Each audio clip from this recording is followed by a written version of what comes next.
1 2 1 2 check check microphone check. Hey, what's up, everybody? Welcome to the Shannon Show. Today is Wednesday, April 16th. This time is 7:31. Mm-hmm. I made it to another one. Oh yeah. Mm-mm. Oh boy, it's nice and sunny outside today. Today. I made it. I'm just glad I made it here, boy. It's getting a little sleepy here. Yeah. Hey, I made it, ladies and gentlemen. I made it. hmm So today is Wednesday. It's nice and sunny. The weather is to the right stuff. Temperature is 55. Said it's cloudy. Today is cloudy.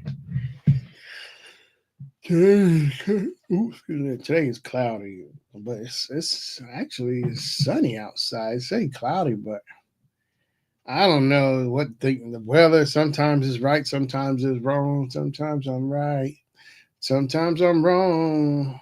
I am everyday people. Yeah, I tell you what though.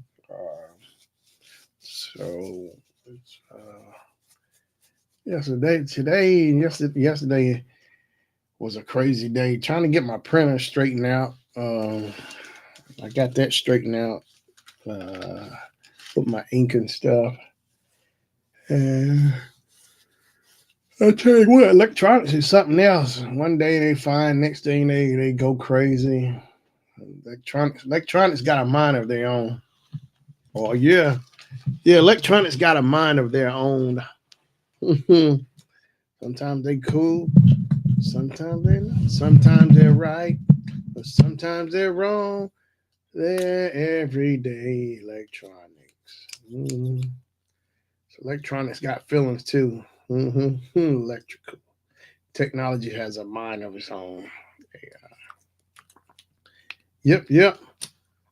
But yeah, trying to I got my stuff printer straightened out yesterday, and I got some other stuff sorted out. It's amazing you start messing with one thing, then before you know it, you going like a rabbit hole and going a little trail, and one thing just pops up after the other. Just and next thing you know, time it'd be an hour, 2 hours, 3 hours, all because you started messing with one little thing. It starts a chain reaction. Chain reaction. Mm-hmm.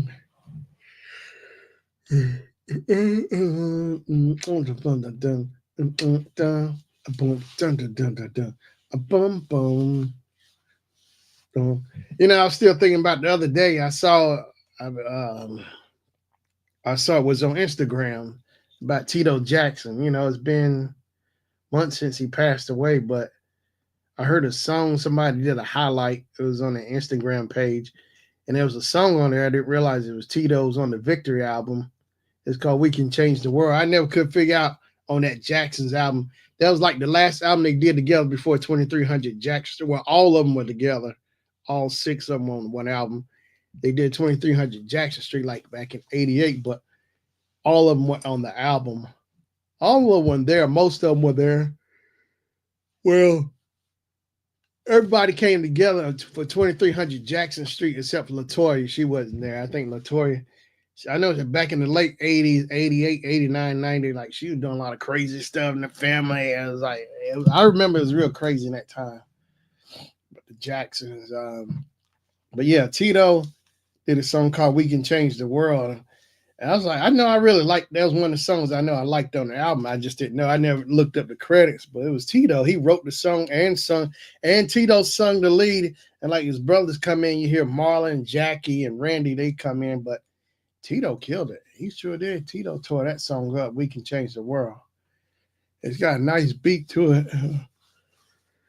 It's like it's like you really heard Tito step out. Like Marlon, he wrote a body on the Victory album. Marlon wrote that, but all of them on there. Like I think like all of them were on the Torture song. Torture, Jackie, you heard Jermaine. That's the only time you hear Jermaine is on the Torture.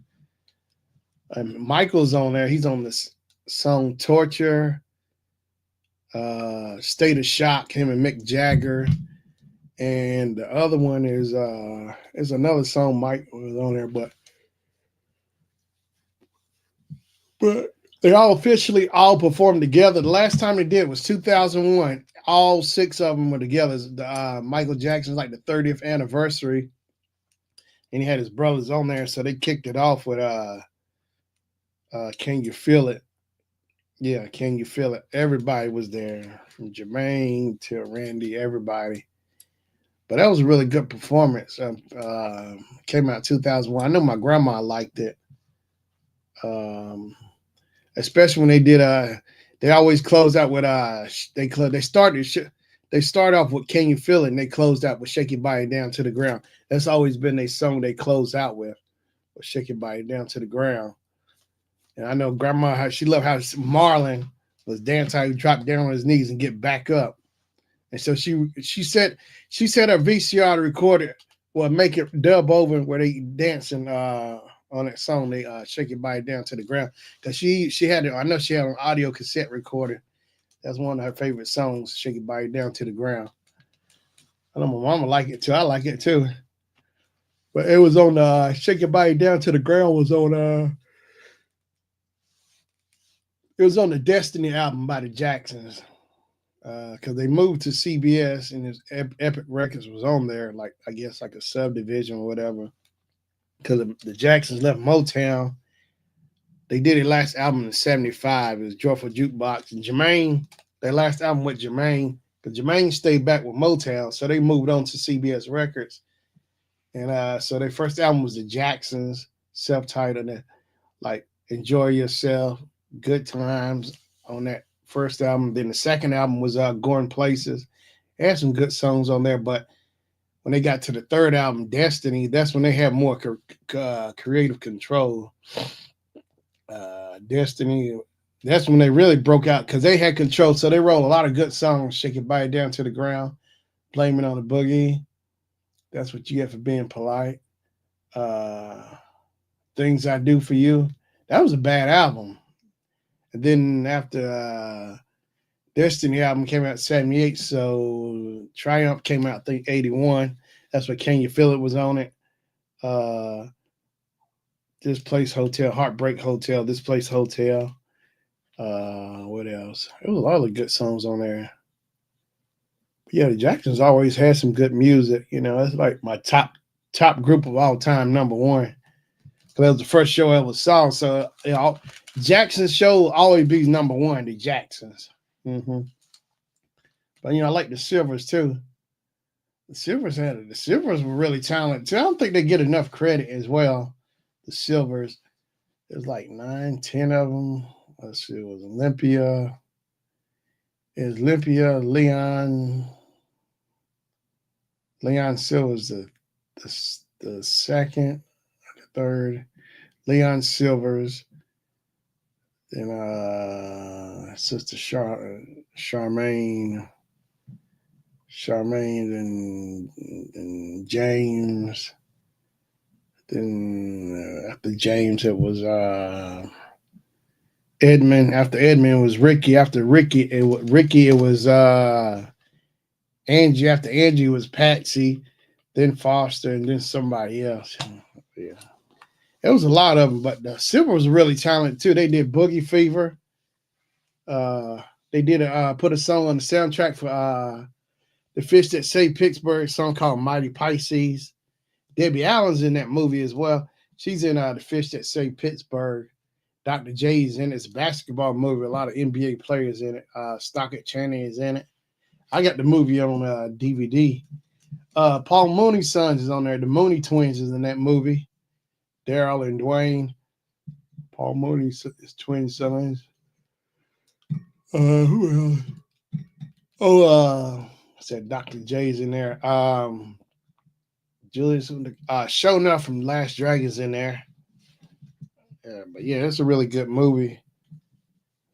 But yeah, the Jacksons and the Silvers are like one of my favorite. I put the Silvers up there right up there next to the Jacksons as far as music, as far as musical families. I like the Osmonds too. The Osmonds are really good too. I know people make fun of them, whatever. But Osmonds are really talented too. Osmond, they were a one take family. You know how good you got to be a one take family, do everything on a one take and out of there. I think Whitney Houston was like that too, one takes. Because like you're so good, and like when you that good, it's possible. You know, I wonder how many people are now like that. Music artists are like that now. You can do one takes, one take on stuff. Not sure. Tell me why. He's the one. I tell you, this spring, this weather, last week was brutal. It was cold. I mean, every day is cold, bro. Wind blowing, cold rain, everything. You know, I don't get it. I guess that's the cycle the weather has to go through before it get to spring. It has to get out, spit out, get all the bad stuff out the way, so you can see a nice spring, nice sunny. See the sun, the trees are blooming, everything. Mm-mm. Oh yeah. Well, I still don't care. The weather. I don't care for the weather here. Mm-mm. Yeah. The weather is something that I mean, it was just I think the weather just trying to get everybody back. The weather just like a little child, like a little child be fighting stay awake in survival mode. That's how the weather was like last week, like a little child fighting to stay awake. So it's gonna make it was fighting to keep everything cold and freezing. It don't want winter, don't want spring to take over. Spring trying to come in, but winter don't want to get out the way. It's like they sitting on the couch watching TV, and spring tell, hey, you got to go. It's my turn now. But winter ain't ready to let go. hmm That's how it was. Dun, dun, dun, dun, dun. Yeah. So I tell you, I've been watching Colorado Buffs, Deion Sanders' team practice. I know Shador, Travis Hunter, Jimmy Horn, Shiloh Sanders, they all going to the draft. They did the combine. They did really good. They even had their own pro day at Colorado. I actually like their pro day better at Colorado than the NFL combine. So yeah, Shiloh. Because Shiloh, they didn't give him an offer to the combine, but you know what? They couldn't stop him having pro day over at in Colorado, school he's at. I think the pro day was better at Colorado than at the combine. Because there was scouts that were there. It seemed like it was better results too. Jimmy Horn killed it on his he ran a 4.3. Shiloh ran a 4.5. When it came to the running. Mm-hmm. I don't know what Travis ran. I'm sure he ran a 4 something, I'm sure. But yeah. I'll tell you what though. But yeah, the draft's going. I think the draft is it May or June? NFL draft. It's gonna be a real good one, that's for sure. Let me see. NFL draft. So they might be trading Mahomes. I tell you, I think after the Chiefs lost the Super Bowl, they got in some trouble. Some players from the team, I think. See, NFL draft. NFL. So the draft is April 24th. Wait, that's next week. Yeah, no, after next week. Sure is. Pros and cons. Let's see here. Mock draft. with mock drafts. Let's see here.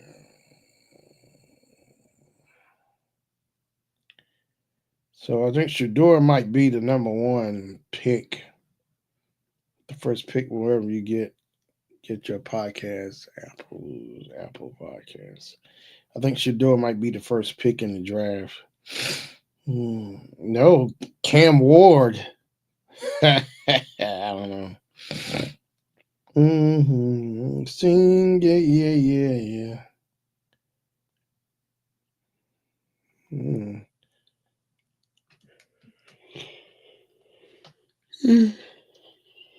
Why do we? Man, Shador Sanders. He'd probably go to Pittsburgh Steelers. I don't know, but I know the Chiefs don't need no more good players. Well, I don't know. I I want to see the Chiefs get dogged next season as well. I want to see them lose the Super Bowl again. That's my goal is rooting for the Chiefs to lose the Super Bowl. Tell me why. Dun, dun, dun, dun, dun, dun, dun.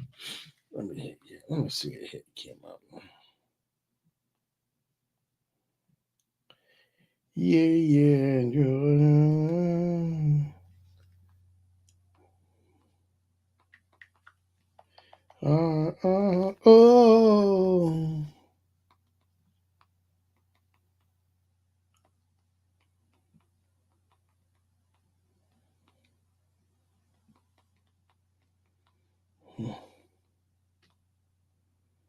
Mm.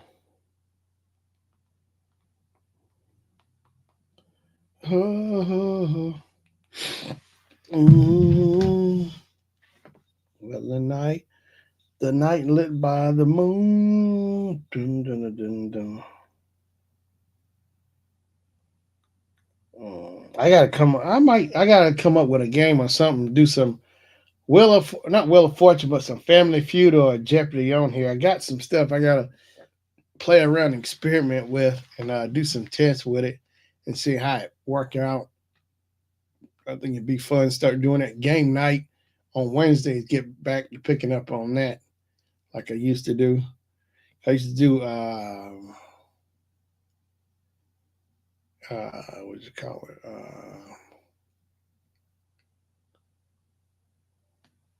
I can't remember. We used to do the word game.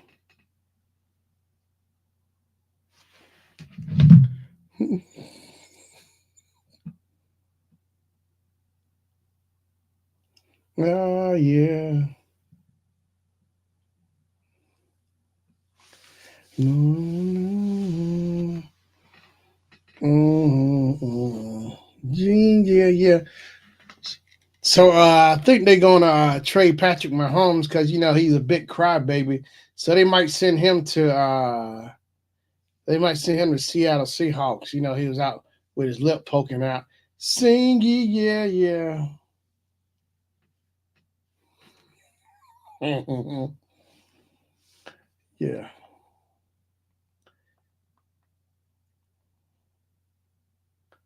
Mhm.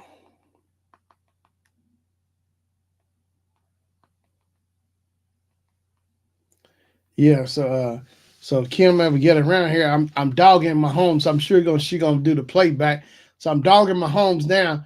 So I hope he get traded to Seattle. That's right, get traded to Seattle. Let's see who had the worst record. Seattle, the Cleveland Browns.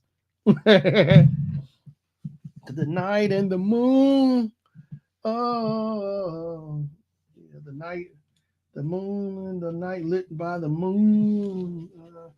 Oh yeah, that's right. Speaking of last week, let me review last week. So Geo, she might be in the bushes. I don't care. Coming up here talking trash and stuff. Mm-hmm. Yeah, Geo rolling up in here, talking junk. Her and Marlene, I tell you, hey, they might be in the bushes. Hey, look, ain't nobody scared of Geo. And she keeps saying I call her a leprechaun because she 4 feet. She said I call her 4 feet tall. I tell you, Gio keep bring. She always hung up on the past and stuff. Oh, tell me why. And then,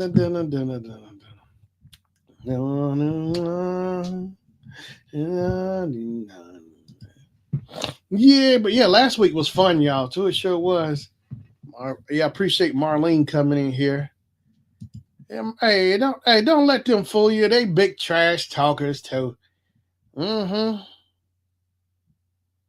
Yeah, don't let them fool you now. Sing it, yeah, yeah. You're now otherwise lit by whole. But yeah, Gio's the biggest trash talker I know. Sure is. Don't don't let her fool you. Gio don't scare nobody. She thinks she do. You still got to make her think she still got it. She can scare you. Jill's like that aunt. She'll still pull a belt out.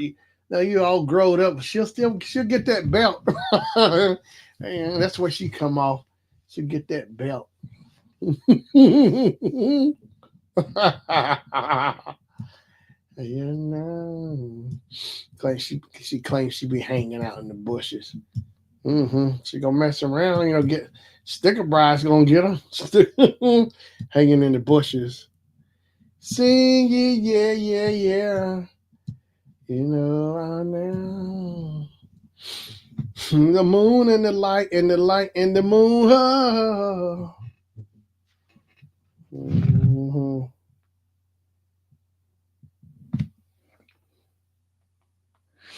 Mhm.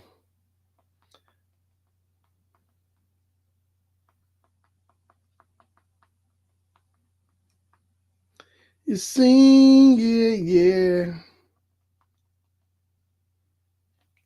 But yeah, so I need to get on here and get all my licks in before Kim come here. I know she coming. I hope he get traded to the Cleveland Browns, Patrick Mahomes,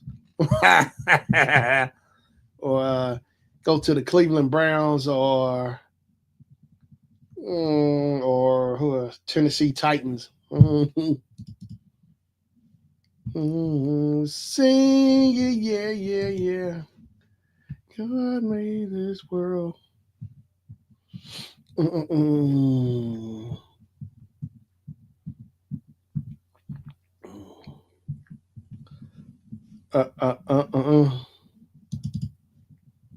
Who are you kidding? Ooh, ooh, do, do, do, do. Who, who are you kidding? Do, do, do, do. Hold on. There are parts of you that hold on, and that's no lie. Hey, hey, hey, dun, dun, dun, dun, dun, dun, dun, dun, dun, dun, dun. Still, the bottom line is, I think it's time. Think it's time for you to. You must be out your mind. Hey, do do do do do do do do do do do do do do do do. But yeah, last week was really good. Stuff we talking about. I caught Marlene's stream the other day, but Marlene has some really good stuff. She's always talking about everyday stuff. But Marlene motivates. Marlene 411 and 411 Marlene used to be She Reviews. Mm-hmm. And team built with Geo, a Boss Life Online, Miss Kim's Bling Bar. Mm-hmm. Still, the bottom line is, oh yeah, Pandy's hair candy, and more. Hey, hey, you got Keto Granny. She comes on every day. She streams or getting the video. I need to get back on track with my videos. Hey, hey, hey. For anybody listening or watching, I appreciate if you hit the hit the like button and share the stream out. Bump, bump, bump, bump, bump, bump. Crucial. Mm-hmm. La la. But yeah, Motown had a lot of good artists on there. Stevie Wonder, Martha and the Vandellas. Na, na, na, na, na, na. Who else is on there? Of course, Smokey Robinson and the Miracles, the Four Tops. I think Gladys Knight and the Pips was on there. Rick, of course, Rick James and Punk Funk, Temptations. Then David Ruffin went solo because Jimmy Ruffin, David's older brother, he was a solo artist. Because originally the Temptations wanted Jimmy, but he passed. Said, you know, check out his little brother, David Ruffin. Mm-hmm. Now that Temptations movie is good. That's something last few months I was watching. I would watch over and over. I would watch it over and over because I really liked it that much. I liked it a lot. The Temptations, the movie, and plus the Jacksons, the American Dream. I remember that in high school. It came out like 91, 92. And it was big, like like a mini series. Because Lawrence Hilton Jacob as Joe Jackson, Angela Bassett as Kate Jackson. Who else? And then Terrence Howard plays Jackie Jackson in the movie. Now the other Jason Weaver plays Michael when he's little.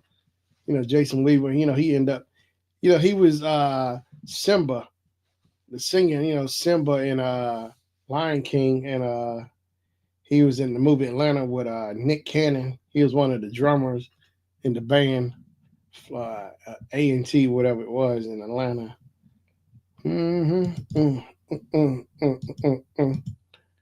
Croshaw, but yeah. Yeah, clap your hands this evening. Say it's all right. Clap your hands this evening.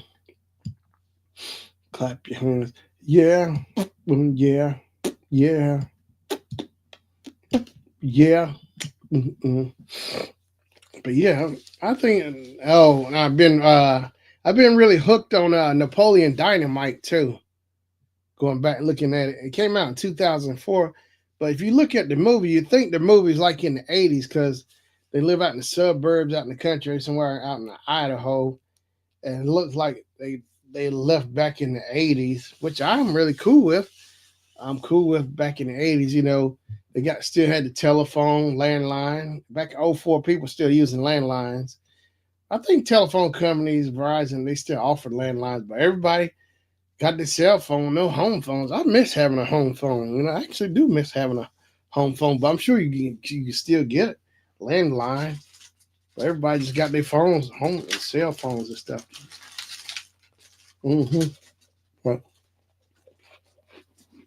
But yeah, Napoleon Dynamite was really good. Mm-hmm. And I like his Uncle Rico.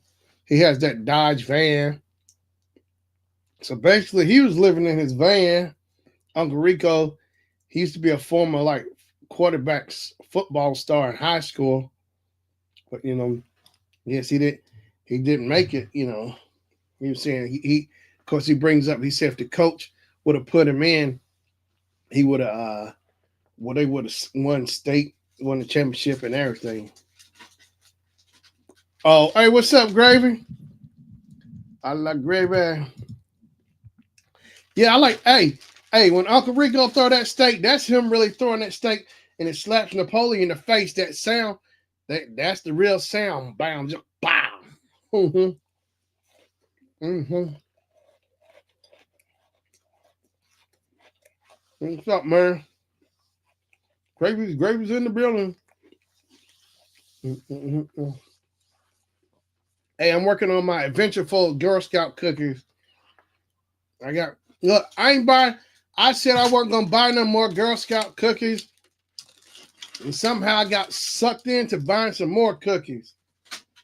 I don't get it. Mm-hmm. Mm-hmm. Coach on.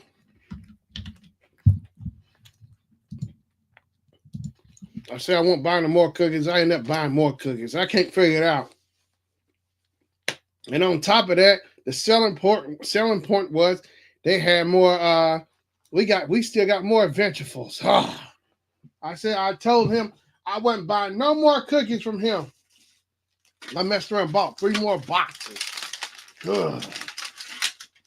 You know, it should be some kind of law or something. You tell them you ain't buying no more cookies, they find a way to weasel their way in to get you the more. That it should be some kind of rule or something. Ain't it like some cookie rights or something? Hmm? Um,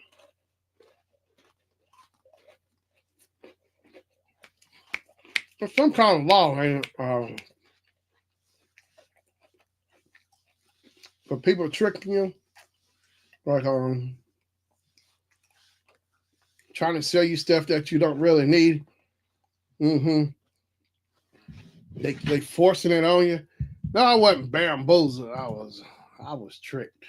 No, I don't like that. Hey, when I see them, it's gonna be on site too about these cookies.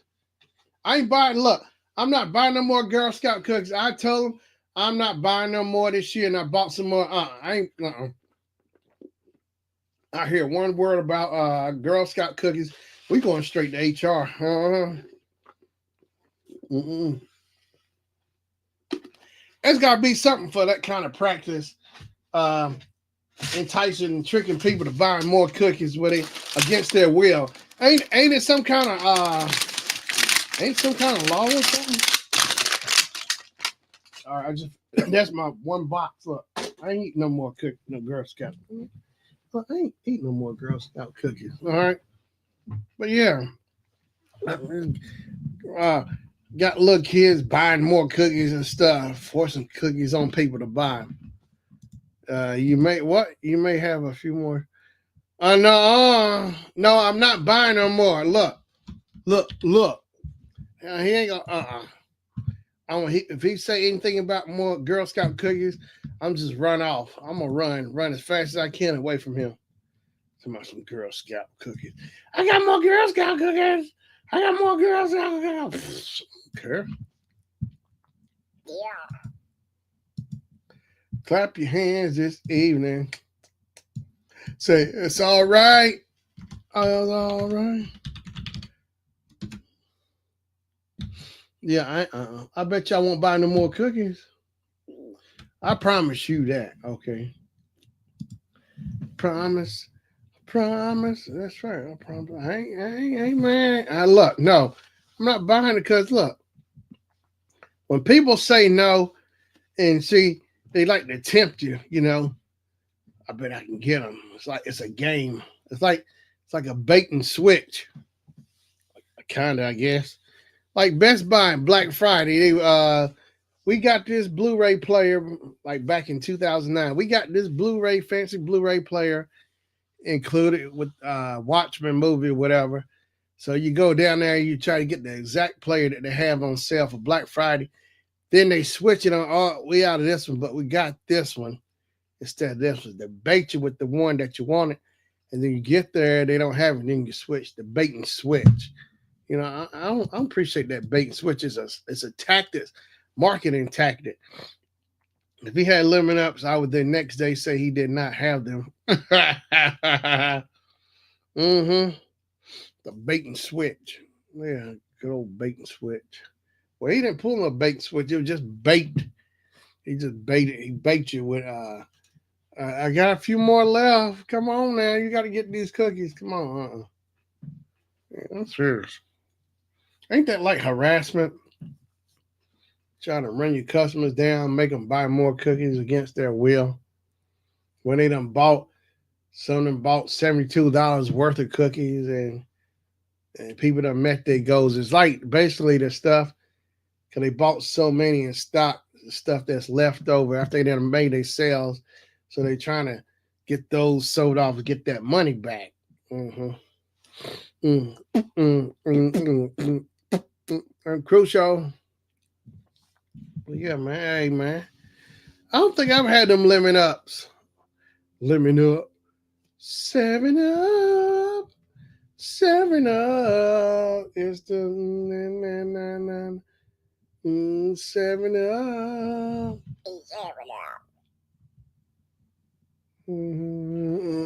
Seven up. Seven up. But yeah, I never had the lemon ups. I think he said he still has the Samoas, lemon ups, vegetables. I'm not sure what else, but nope. I'm not buying Girl Scout cookies for another 2 years.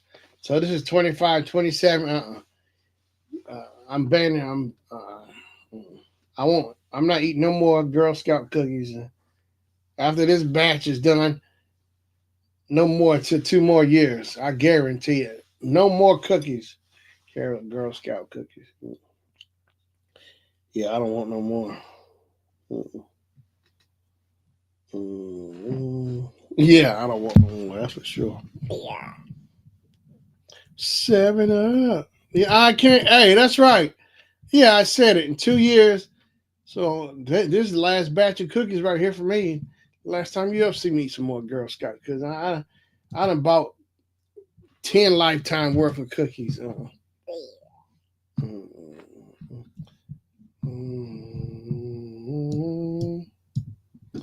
You are there.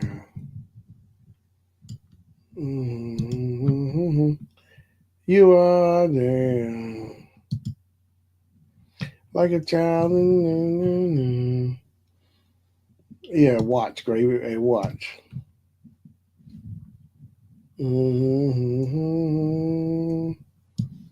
Ah,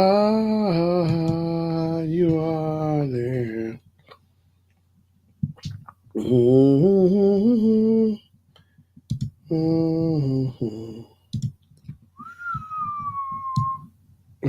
You are there. Like a child. You are there.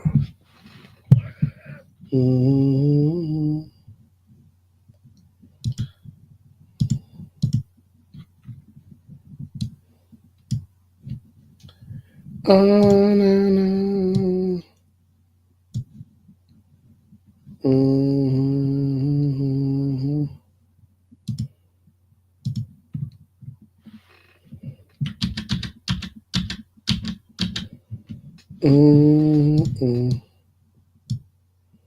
Crow Show.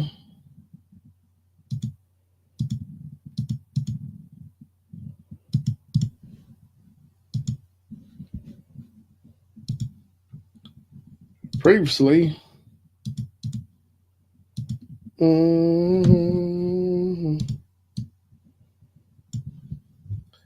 You are there.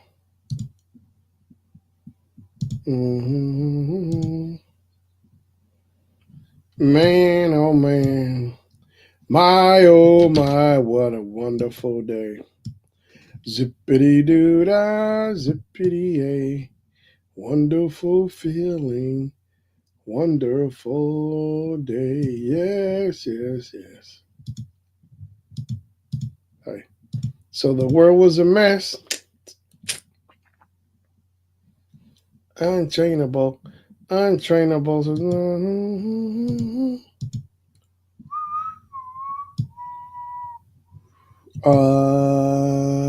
Man.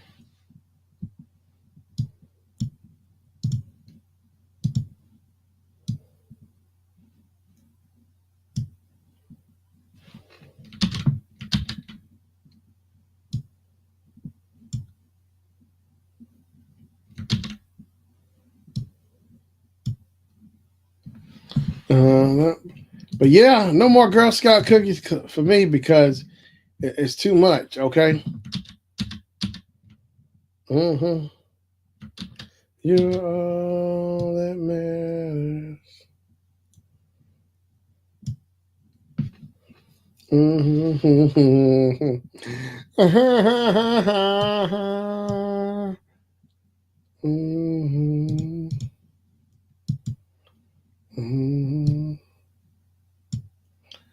You're all that matters to me. I mean, I tell you, I'm always on YouTube. I'm eating my coffee. Gravy says I'm eating my coffee. Ice cream. Oh wow, that sounds good, man. Yeah. Coffee, ice cream. Coffee, ice cream. Ice cream castles in the summertime. Just fall in love.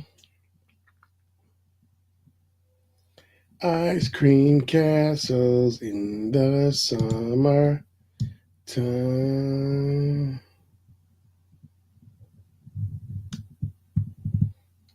Mm.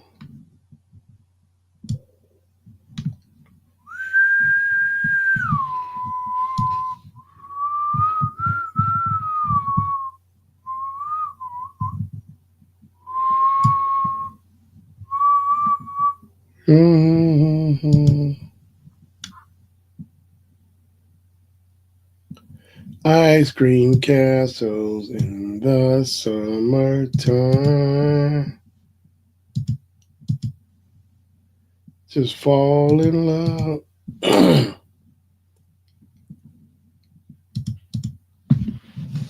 Man, that sounds kind of good too. What you eating, man? That coffee ice cream.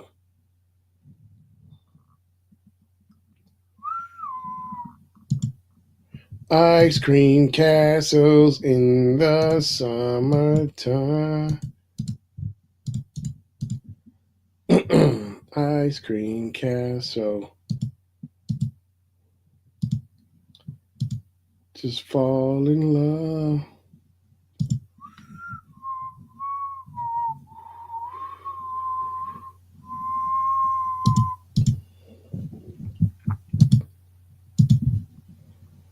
Mm-hmm. Ice cream castle. One time, yeah.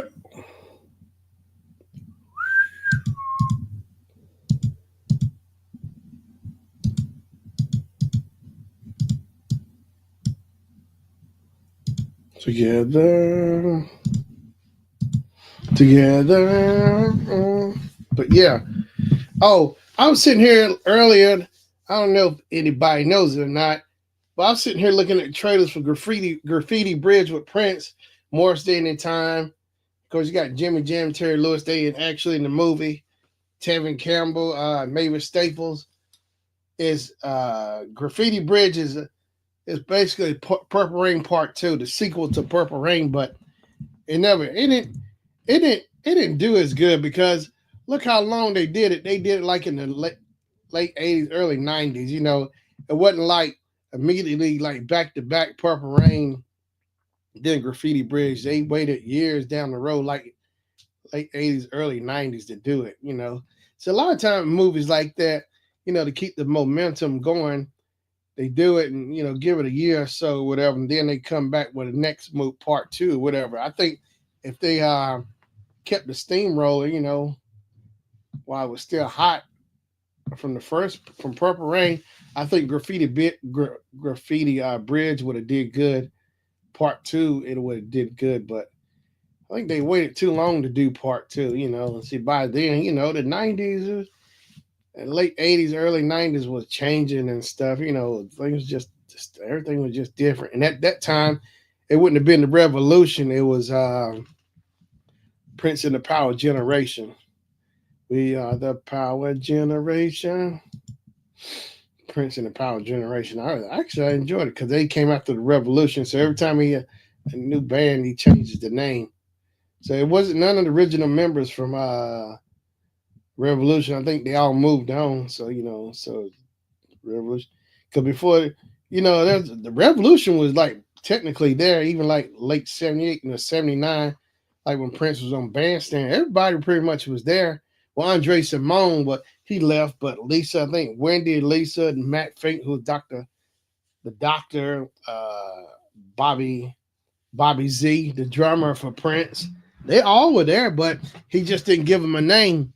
So I think I remember. So when Purple Rain came out, I think that's when he gave him the name Revolution, Prince and the Revolution. He actually gave his band the name The Revolution. Mm-hmm. because we're a power generation.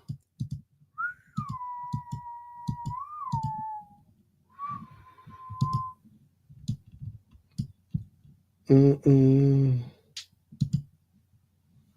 Mm, you because we're a power generation. But yeah, Prince and the Revolution. But yeah, I think they would have did better. That movie would have fared better if they kept it up right after, not too long after Purple Rain came out. But it wasn't bad, but it wasn't the best, But it was all right. The graffiti bridge. hmm Gra- graffiti bridge. Yeah. Power generation. What else? But yeah, just going back looking at some of that old stuff. But as far as graffiti bridge, it's the same thing. Where Prince is competing against Morris Day in the time, but this time they competing for the place is Glam Slam. The name of the club is Glam Slam. Because in the original movie, it was it First Avenue, the club, because that's where Prince actually performed at, in Minneapolis. But this time, Glam Slam, because Glam Slam was a song on Prince's album, so the name of the club was Glam Slam from one of his song title of his songs. Cat, she was in it. She passed away recently. Mavis Staples in it. Tevin Cameron. There's a bunch of people, man. But it wasn't bad. Round and round. Tevin Cameron sung that song. We go round and round. Oh yeah. Yeah. Mm-hmm. Dun, dun, dun. Dun, dun, dun, dun, dun. Mm-hmm. We go round and round. We go round and round. Dun, dun, dun, dun, dun.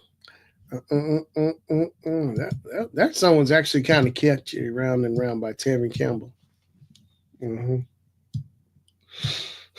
Yeah, Tevin Campbell. He got to work with Quincy Jones, the late great Quincy Jones. Man, I think Quincy is one of my favorite musicians, producers of all time. I put him up there in like the top five, I guess. Quincy Jones. Quincy, man, he worked with everybody. Of course, his buddy Ray Charles, best buddy Ray Charles. Of course, Michael Jackson, Brothers Johnson, James Ingram, Patty Austin. Who is question? Who is it? He hasn't worked with. He worked with Will Smith, Fresh Prince, Bel Air. He was like one of the producers, music, whatever for Fresh Prince. Him and Benny Medina. Uh, yeah, of course, Quincy had two daughters. Well, no, he had more than two daughters, but Kadada and Rashida Jones and Quincy. He married Peggy Lipton. They had Kadada and Rashida. So Peggy Lipton was an actress. Um, so I guess Rashida, her daughter, followed in her steps because Rashida looked just like her. Looks just like Peggy Lipton. Because Peggy Lipton was on Mod Squad with Clarence Witherspoon the third, who played the dad in Purple Rain. He was Link. Yeah, Peggy Lipton. Cause Peggy Lipton, I first saw her on Twin Peaks. I love that show. It came out in like early 90, 91. It was a David Lynch show. It took place in Washington State. I can't think of Wetmore. No, I can't think of it. But let's see here. Peggy Lipton. Yep, Peggy Lipton is in Twin Peaks. Well, yeah, Rashida favors her. Sure does. She passed away, wow, 6 years ago now. My squad, she was Julie. And Clarence Weatherspoon was Link. Lincoln Hayes. Link. Yeah. Lincoln Hayes. Hey, what's up, Kim? Hey, I'm here. Let the games begin. What you mean, let the games begin? Well, Mahomes going to the Cleveland Browns. I saw it. I saw it somewhere. Yeah, Mahomes. Let me put the link in here. Yeah, Mahomes. Then they talking about trading. He going to the Cleveland Browns or the Titans. One of them. He going somewhere. Yeah, he's a big disappointment. They should put a question mark instead of saying Mahomes. You should have a question mark on his jersey where his number is at. You should have a question mark, a big old fat question mark. Mm-hmm. Yeah. Oh yeah. I'm here. Let the games begin. Mm-hmm. But yeah, raggedy Mahomes. Mm-hmm. Mm-hmm. Mm-hmm. Yeah, I had that picture of him pouting with his lips out. I took that picture and deleted because it's just sad seeing how he out with his lip poking out like a little crybaby. Oh, hey, what's up, Kim? You know, that's a doggone shame. Uh, your hate is so deep. Just so Yeah. deep. I mean, who want to go to Cleveland? People who live in Cleveland don't want to go to Cleveland. Oh God. Look at that. Certain Chiefs team put in a request NFL get rid of the tush push. I tell you what, wherever, if he is going someplace, wherever he go, they need him. Mm-mm-mm. They should let him ride the bench the whole time for next season, wherever he go. That's probably Mm-hmm. okay with him too. Let me see, how many years has he been in? Nah, he need a couple more years on this belt. Uh-huh. Get Look. out some more hate on him. Oh, please. No, I'm just tired. Oh, and then after they lost the Super Bowl, didn't they get in trouble too?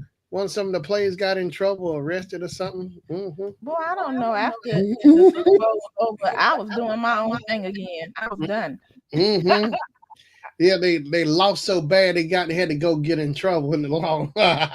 Get some recognition after the Super Bowl. See, you must understand.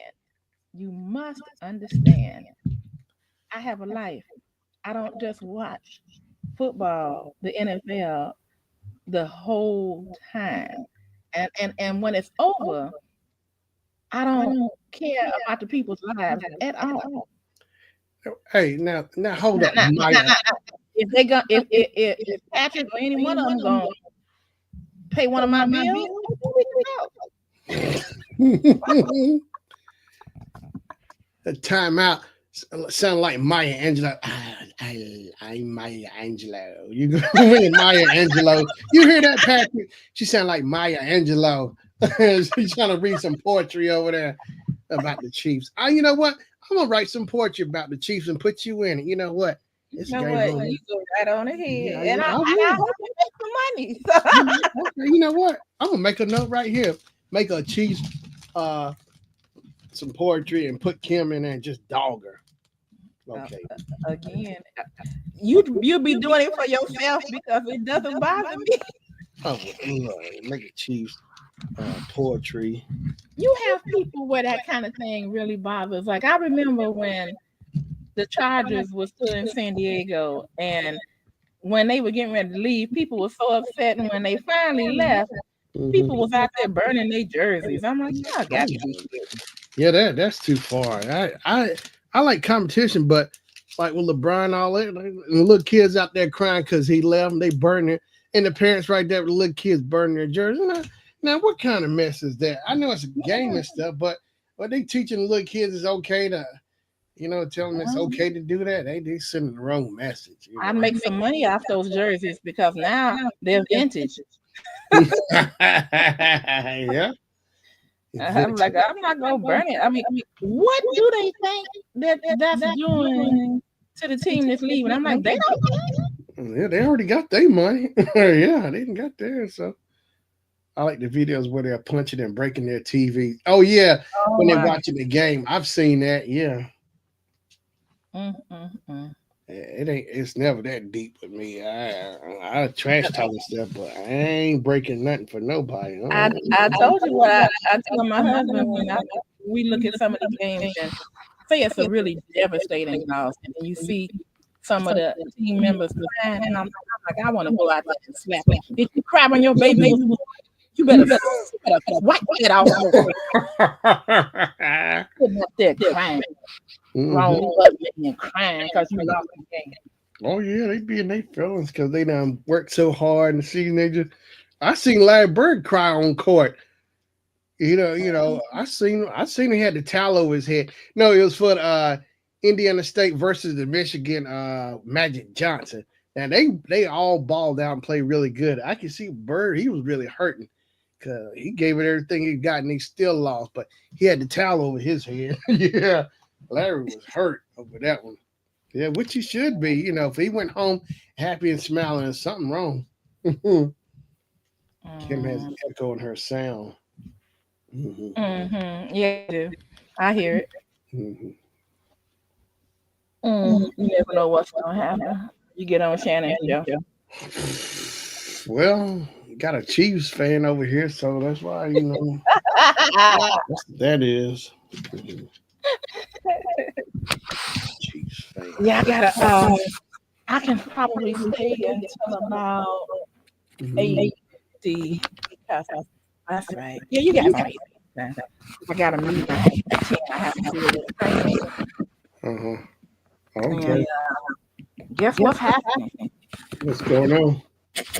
Well, a lot of people are upset, but I expect the tariffs are causing our jury to go up. So we're going to no longer be the $5 jury. What? Yeah, going up to $8. Oh. So I was trying to tell some of the people, listen, Hmm. everything's going up. You knew this was going to happen. We just didn't know the extent of it. Hmm. Okay. So now everybody's going to go up as well. So you don't have to be concerned as if, oh, ours is going to be too much out of things than other people. No, Hmm. it's not. They're going to go up too. But I just hate that happened because some people are going to drop out of their businesses. Some people are going to lose their business because of the way that they do business, Yeah. and you have to learn how to reorganize. Um, and there are a lot of other businesses that have nothing to do with fashion jewelry that they just can't make it any longer after all of this. They were already close to the line, and when prices go up and you can't afford your inventory any longer, or you can't afford the price of the food any longer, and your mortgage for the building that the restaurant is in is going up. I mean, some people just can't hold on. So yeah. So now that's what I'm going to be teaching everybody today is how much is going up. We have other items too that are going up, Yeah. and what the commission rates are going to be, change or not going to change, what they can do to continue, because you're either going to let what's going on with the government, with the powers that be, this cause you to lose faith and destroy your business, or you're going to figure out a way to work through it and Yeah. just hold on. And that's to it. So yeah, that's what we're going to be doing, because Yeah. they just dropped the bomb yesterday. Good. Yes. Messed up. It's like, my gosh. Hmm. Knew it's gonna happen. I knew it. I knew. I got a letter from an email from Shein yesterday, and they were saying that all of their prices are going up as of April 25th. I mean, anything that you have to get that's going to be, you know, imported into this country, Hmm. except for one place, um, they're gonna add to it, and it's just gonna get out of hand. So I'm thinking a lot of people let's say if you're living check to check, Yeah. they're gonna have to find a way to save and maybe not do as much, maybe not purchase as much that you don't need. Everything has to be out of need, a necessity, and not necessarily what you desire. Right. And it's gonna get tight. It's gonna get tight.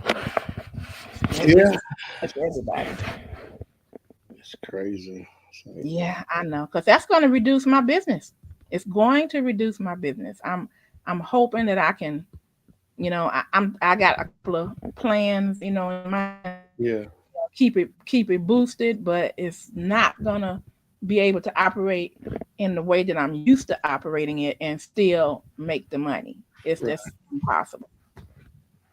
So, Yeah. but I'm not a quitter. So, Right. But yeah, yeah, make you gotta do all these readjustments because of that crazy stuff. But it's like, yeah. my gosh.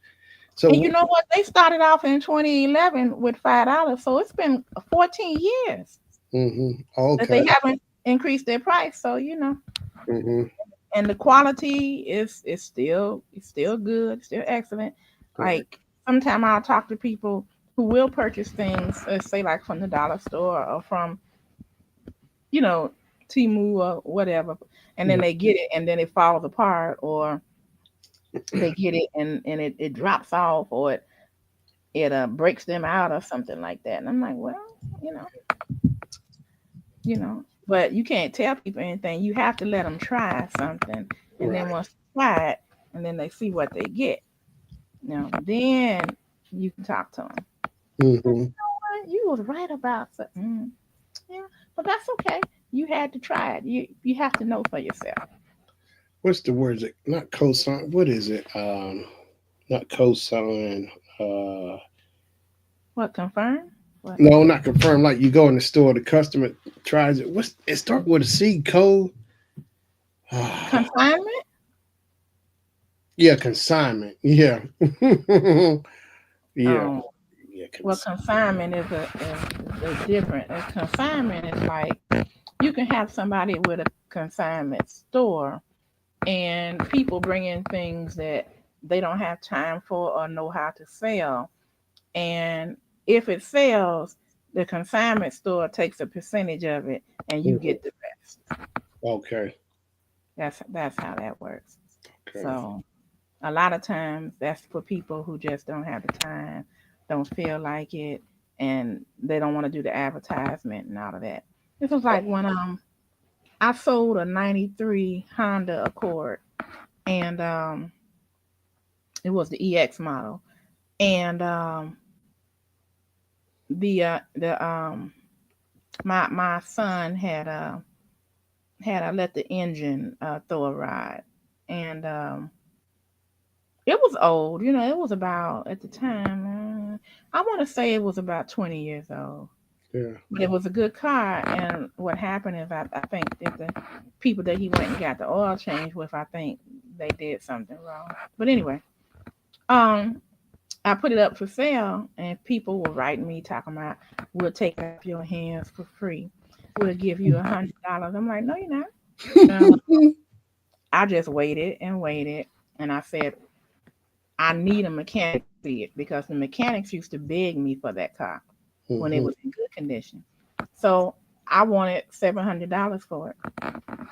and the people were telling me, "Oh, you're not gonna get that." I said, "Oh, that's fine. That's fine." Okay. It took 3 weeks of me reposting it. And this is the way the car went. It was a gentleman, and he said, "I'm calling about that '93 Honda Accord. Do you still have it?" I said, "Sure do." And he said, "Is the price firm?" I said, "Sure is." He said, "Okay, I'll come and pick it up." I said, "You're a mechanic, aren't you?" He said, "Yeah, I got the engine in my garage waiting." Yep, I Oh, knew it. That's who I needed to get that car. right. And yeah. it's good if you whether you are a female or a male. If you're a female and you got a husband that knows how to do that kind of work, you can get all kinds of good deals, Yeah. or vice versa. because there are women that know how to, deal with mechanics as well. So, Yeah, there's a guy I work with. His wife is a mechanic. She does like I think like Chevrolet stuff. She said he's like one of the best mechanics in the states. His wife. now, girl, all right. I love to hear that. Yeah. I know she likes it when people underestimate her, and she's like, mm-hmm, yeah, like might want to grab that lug nut. Mhm. Yeah. Mhm. So yeah, that's going up. Yeah. And hey, Shannon, have you and Jennifer considered um like stocking up on some dried goods, things that you can hold, until some of these prices go back down, if they go back down. Yeah, we've been talking about that because it get crazier. Have some stuff, canned goods where we can stock up on and have in the pantry. Uh huh. Yeah, Mm-hmm. it makes sense because it's like I just go to the store at Kroger. It's like the few little things I get, it adds up so fast. I just couldn't believe it. Oh my gosh! I said, dude, is this right? Because it seemed like months ago, before everything, it seemed like the prices wasn't as high, but now it's like everything just really jumped. It's like, man, all the stores I go to.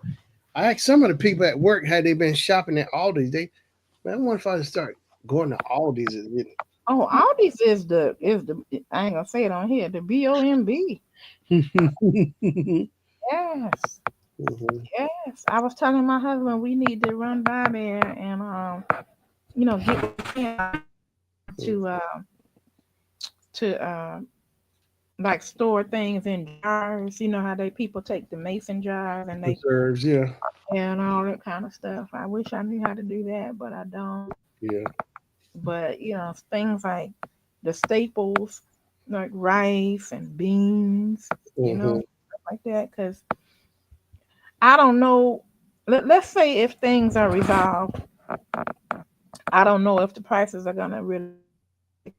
They said the same thing, and we had a so-called gasoline shortage, Yeah. and they said, well, the prices of the food have to go up, and once we get it sorted out, it'll come back down. It never came back down. Never, never. Hmm. So we might be dealing with the same thing. I have no idea. What makes me angry are the people who, the powers that be that already have all this money. Well, it's not hurting them. Yeah, it's gonna cost more, but it's not hurting them. It's hurting people that's having a hard time already making it and trying to put some money aside, and now they can't do it because it's got to go on other expenses. Yeah, that's how they are. It's just in this. It seems like it's always been like that, especially with oil, the petroleum. They're always been fighting over these years. I was like, my gosh, you talking about really they always fighting over oil constant. It's like, wow, over and over and over. The country fighting over petroleum or gas prices out here. All right. Yeah. Well, we'll see what happens. But people gonna start, angrier and angrier, and it Yeah. may break out like some of those riots and protests that they have in other countries. People are tired of this. Yeah. Forget about that. Forget about that. I want to stay happy. I want to stay happy. Yeah. Um, are you interested in that new movie that's coming out? I think it's called. Let me see. Oh shoot. Okay. Um, Lawrence Fishburne is in it, and there's another guy that looks. Hmm. Let me see. I think it. Okay. What is the term when you're not adequate? Term like you're not a professional amateur. Okay, the amateur.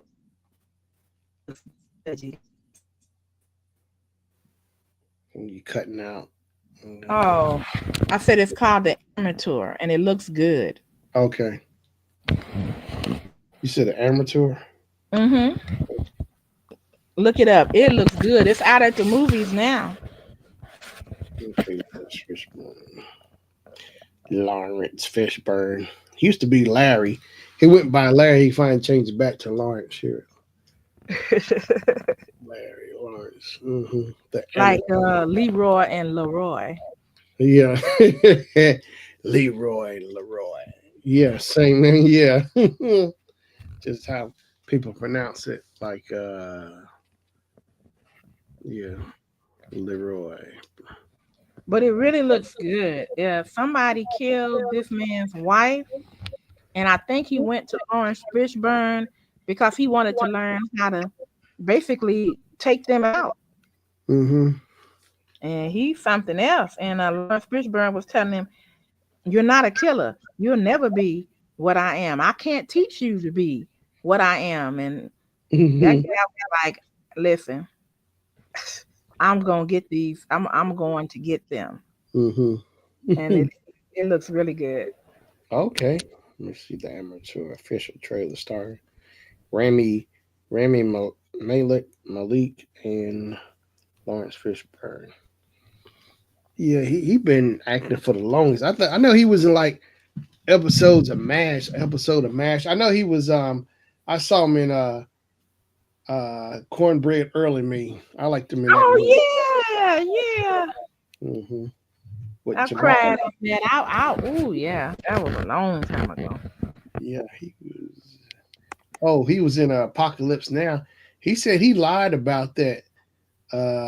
He was like 14 or whatever. He lied about. Yeah, I heard him say it because I think what Dennis Hopper was in there. He saw Lawrence Fishburne. I guess maybe he had a conversation with Lawrence about that. Dennis Hopper, and Hmm. he was saying he said how because the way he got himself to audition. I think he said Dennis Hopper said he knew he was going to be a great actor, whatever. From Lawrence, even at that age, in Apocalypse Hmm. Now, he was young. Yeah, Lawrence Fishburne. But yeah, he's done I a lot. forgot, but wasn't Apocalypse Now a war movie? Yeah, Marlon Brando was in it. Dennis Hopper, Martin Sheen was in it. It was an all-star cast in that movie. It was a lot of people in that movie. Yeah, Marlon Brando, he was crazy in that movie. He had shaved his head. Usually, usually I don't like to watch war movies because they upset me.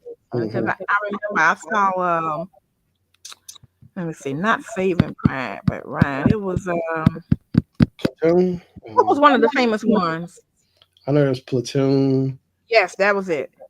Oliver Stone. Oh yeah. Platoon. I felt so bad for that young man because he realized that he had done the wrong thing. He didn't have any kind of fighting expertise and nothing, and they just threw him in there. hmm Um, he wrote I think his grandmother, and he said in the letter, "This is the worst thing I've ever done." Right. And I didn't think he was gonna get out of there alive. hmm Hmm. I know that was a big deal because my mom went to the movie. She took my older cousin. I wanted to go see it, but she wouldn't let me go because I guess all the violence and stuff. I wanted to go see it myself. Platoon. Yeah. Hmm. hmm Yeah. Yeah, and then I remember one man killed another man, and he realized he was gonna kill him. It was bad. Yeah. Yeah. Hmm. That was sad. Yeah, things like that. And I saw one where it was about World War II, where some people out on boats decided that they was gonna help these men escape. Right. That was good too. hmm Of course, I saw Casablanca. Oh yeah. That was a little different, but it wasn't like showing All the guts. people out on the field. But yeah. hmm But that's the thing. I always wonder. I used to think about doing that, going in the army because my mom, she served like 4 years. I used to thought about my granddad was a veteran too, but Hmm. I used to think about it and whatnot because like in school, high school, they kept calling the to get their quotas done. What you call it? The people they call scouts or whoever it was, they calling all the time. Like before graduation, they would stop calling and see if you want to join the army and stuff. I used to think about it. Yeah. Mm-hmm. Yeah, I know who you're talking about. I can't think of the name, but yeah, they would keep calling all the time. But yeah, I used to. It got aggravating. They really wanted me to join, but I used to think about it. What it'd been like if I went into the army or whatever. Mm-hmm. It definitely would have changed your life, that's for sure. Change what now? Whatever. Changed your life. Oh yeah, and that's the thing too. Like some of the guys I worked with, uh, retired, they veterans, and like a guy I know, his son was telling me, his dad, he said get those flashbacks. Like he'd be sleeping at night. His dad would get up and think he like have flashbacks. It'd be real scary. That What? mindset. With shell shock, they flashbacks and stuff like that. Take medication. Some people I know, yeah, they have to take medication because they've been around like the sound of explosions and stuff, and so it triggers them. So they take medication and stuff to keep them calm because it sets them off. Okay. That kind of thing. Yeah. So it's like, yeah, like you said, definitely change it because like some people, it changed their mind state. Some come in, they never come back out right. They mind because they exposed to so much. They seen so much. It's just something you see, it's something you can't take back. Because Right. you're exposed to it.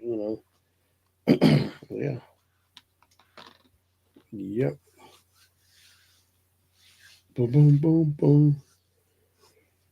Yep. What was that movie? The guy, the famous sniper. I can't think of it. I can't think of his name, but it's not the Hurt Locker. No. Oh, is it the Hurt Locker? No. It's a famous sniper, and I think Bradley Cooper played him in the movie. Uh, famous sniper movie. Yeah, what to watch? Here's the American Sniper. I thought it was Bradley Cooper. No. Yeah, it is Bradley Cooper. U.S. Navy SEAL Chris Kyle. Bradley Cooper takes his sole mission, protect his comrades, to heart and become one of the most lethal snipers in American history. Yeah, Chris Kyle. So yeah, it came out in 2014. Yeah, American Sniper. Yep. I remember how serious it was with Sniper when I was still back home. Um, it was for Obama. It sure was. Um, I think we were done. We were going to tear down, and I just remember some of the snipers walking by. I was trying to figure out what was all going on because then I looked. They all had like their had their rifles on. I was like, man, they were coming down. I mean, they were done because it was over with whatever the presentation was for. Mhm. Obama or whatever. But yeah, I was like, man, I was like, they were deep with the snipers for Obama. They all were just strapped. I was trying to figure out what was all going on, but then I realized it was over with, so they all were coming down and leaving or whatever. Yeah, Grape Sea, American Sniper, good movie. Yeah, yeah, Bradley Cooper. See, I didn't even know. It's interesting how you don't know people until they get in something that makes them famous, and then you say, "Wait a minute, wasn't he in so and so?" Yeah, hmm yeah, American Sniper. But yeah, you know, I remember when I was little. That was my granddad. I had to be, I don't know, 5 or 6, I don't know, maybe 5 or 6, or somewhere in there. And I know he kind of, I kind of, it seemed like he maybe might have brought up something one time. Well, I kind of knew he had to feel like he was in the army, but I kind of asked him, could he just tell me a little bit about it, what happened? I was just curious, because I kind of knew. I guess I picked up on it. I kind of knew, but I could see it in his face. He didn't really want to go tell me, but he told me just a little bit. He didn't. I could see it. It was. I guess it was bothering. He didn't really care to talk too much about it, you know. But I do Mhm. remember him, granddaddy, telling me. He said how he was in those foxholes and stuff. I remember sitting on his lap. He was telling me this. He was telling me about the foxholes. He told me a little bit, a little story, but I can see he didn't really want to talk about it. I guess just you know, It's a lot of pain yeah. associated with that, especially if you have somebody near you that got killed, Hmm. and you down there and fearing for your life, but you have to fight. Yeah, but yeah, I couldn't understand. But then after I got older, I think about it. Yeah, he probably went through a lot. But I know he told me about how they used to be in the foxholes and how they would come out with it. I remember hearing that about the foxholes and stuff. But I didn't know. But yeah, but as I got older, I figured out now. I see why. He probably went through a lot. When he was there, granddad. But he was a veteran. But yeah, And see what Patrick said? hmm yeah, hmm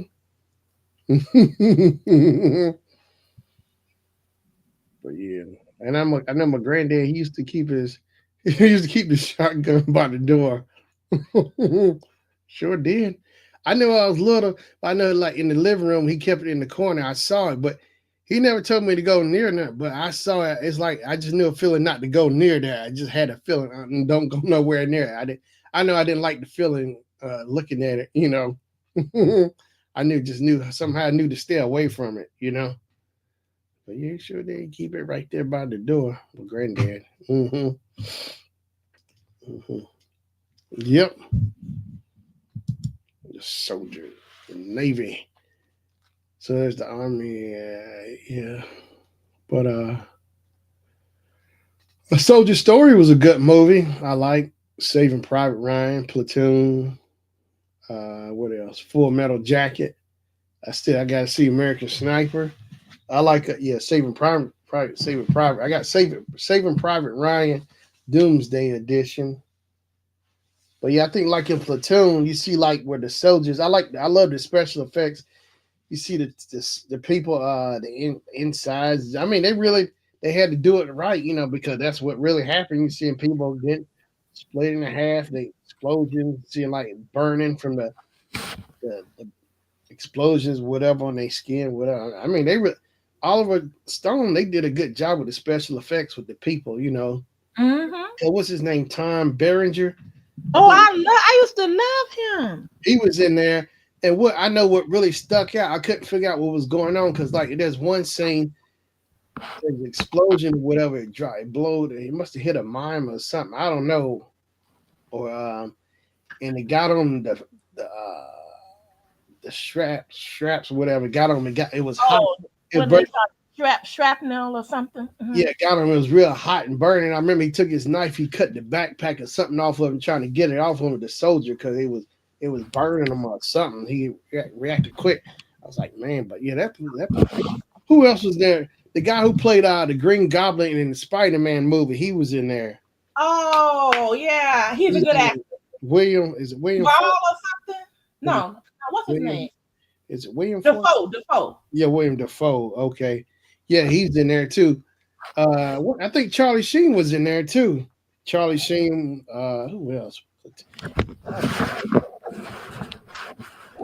Yeah, Charlie Sheen, Tom Berenger.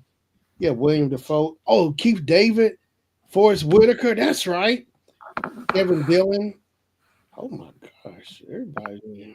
Oh, Johnny Depp. Depp was in there. Oh wow, Johnny Depp was in there. Johnny Depp. Tony Todd was in there. Mm. Candyman. Wow. Yeah, it was a good one. That was for sure. Platoon. Yeah, it was deep. Platoon.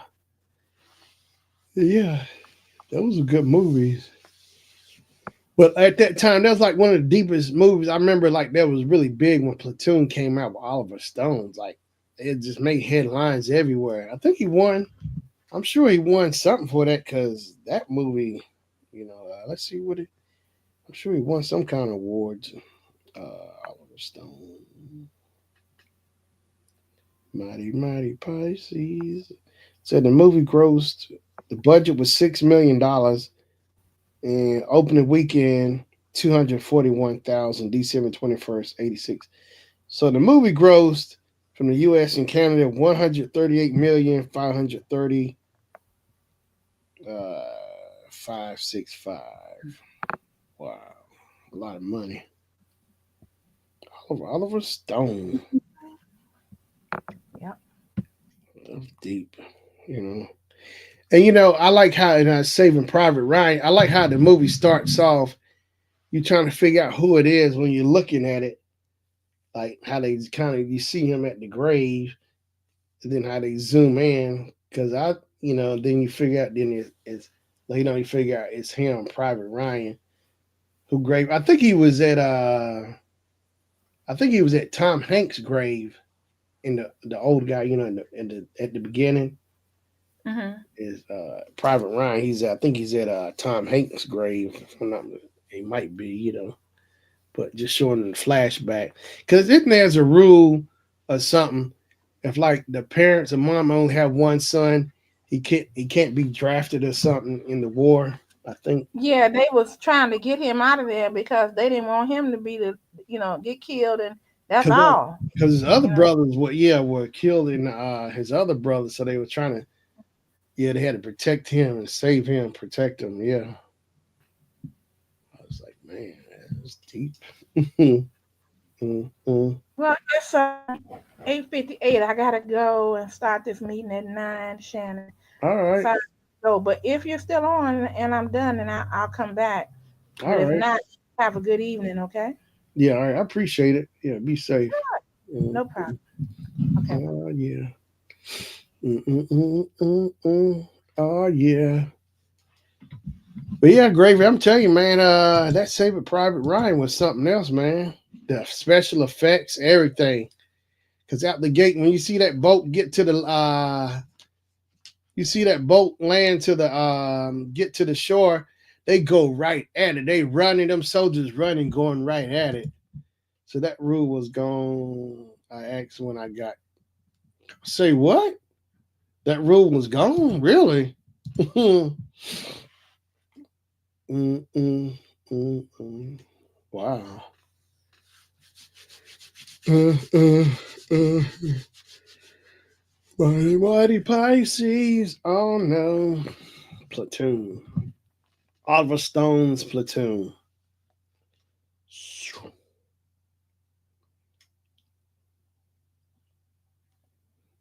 Hmm. Yeah, well, that's crazy, man. I pretty much had almost all of the war movies. They are good. Platoon. Yeah, Saving Private Ryan. I do need American Sniper. So the Hurt Locker is a war movie too, as well. The Hurt Locker. I need that myself. I need that myself. Hurt Locker. The Hurt Locker.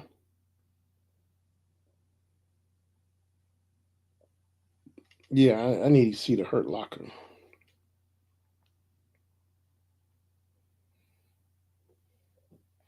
Hurt Locker. So how many awards did I'm trying to see how many awards Oliver Stone win for this movie. Meta score of 92. Wow. Let's see here. Oscars Best Picture winner is ranked. Let's see. Well, mm,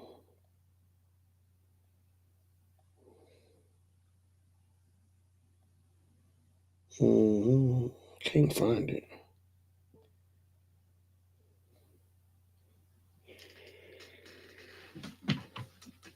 Hurt Locker got Best Picture. Okay. Hurt Locker. The Hurt Locker. Jeremy Renner. Renner. Okay, Staff Sergeant William James. Oh snap! Anthony Mackie, two Marvel people. So Hawkeye and Captain America or Black Falcon slash Captain America. Oh snap! Oh snap! Is this Voldemort up in there? Oh wow, Voldemort was in here. Voldemort was in there. And in the Hurt Locker. Hot Hurt Locker, I'm sitting on the stream. Oh wow, Connie James. She she's Wash. A lot three Marvel people in the movie. Okay. That's crazy. Three Marvel people up in here. Up in here. Up in here. Hurt Locker. Let's see how many awards. Mm-mm. Fuck it. They don't. Here we go. Won 6 Oscars. 125 wins. Best Motion Picture of the Year. Best Achievement in Directing. Best Writing Original Screenplay. Best Achievement in Film Editing. Best Achievement in Sound Mixing. Best Achievement in Sound Editing. Best Performance by an Actor in the Leading Role. Best Achievement in Cinematography. Best Achievement in Music Written for Motion Pictures Original Score. Oh my gosh, they tore it up.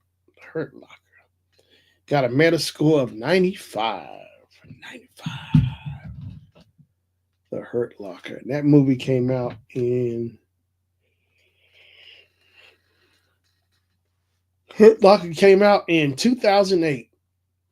So Hawkeye, during the Iraq War, Sergeant recently assigned to an army squad is put at odds with his squad mates due to his maverick way of handling his work. Mm-hmm. Mm-mm. Oh yeah. Mm-mm. Oh yeah. Wow, Anthony Mackie. Mm-hmm.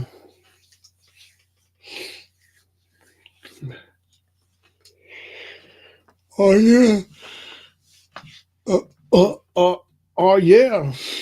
Yeah. Okay. So I gotta check that out. Hurt Locker. Yeah. Hurt. Oh, yeah. I got some movies I gotta catch up and see. But I wouldn't mind seeing Platoon and Apocalypse Now. Let me see. Lawrence Fishburne, Martin Sheen, Marlon Brando. Apocalypse Now. Apocalypse Now. Here it is. So it says Martin Sheen, Marlon Brando, Robert Duvall, Frederick Forrest, Sam Bottoms, Lawrence Fishburne, Albert Hall. Oh wow, Harrison Ford! I didn't know Harrison Ford was in here. Dennis Hopper, I knew that. G.D. Spradling, Jeremy Zizemar, Scott Glenn, Bo Byers, James King, Kerry Russell, Cynthia Wood. Oh wow, Colin Camp was in here. Jack Thiebaud. Herb Rice. Bill Gray. A lot of people in here. Yeah, let's see here. You want to see two movies, one Flags of Our Fathers, and two letters from W.O. Jima, Iwo Jima. One is from American Viewpoint, and one is from Japanese. Very good, both by Clint. I like Clint Eastwood. Pancho Villa. Pancho Villa.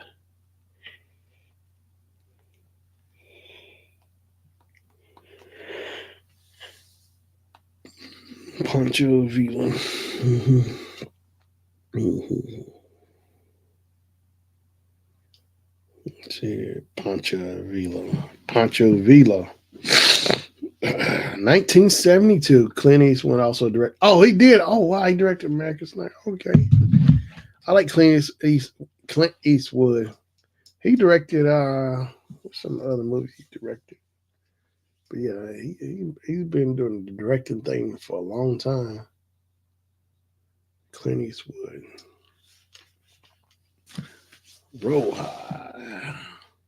He was in Rawhide, the old TV show Rawhide. Hit him up, move him out. Hit him up, move him out. Rawhide. Hit him up, rawhide.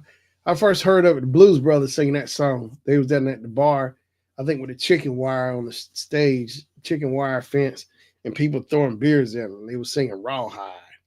Mm-hmm. Hit him up, move him out. Hit him up, move him out. Rubber biscuit. Mm-hmm.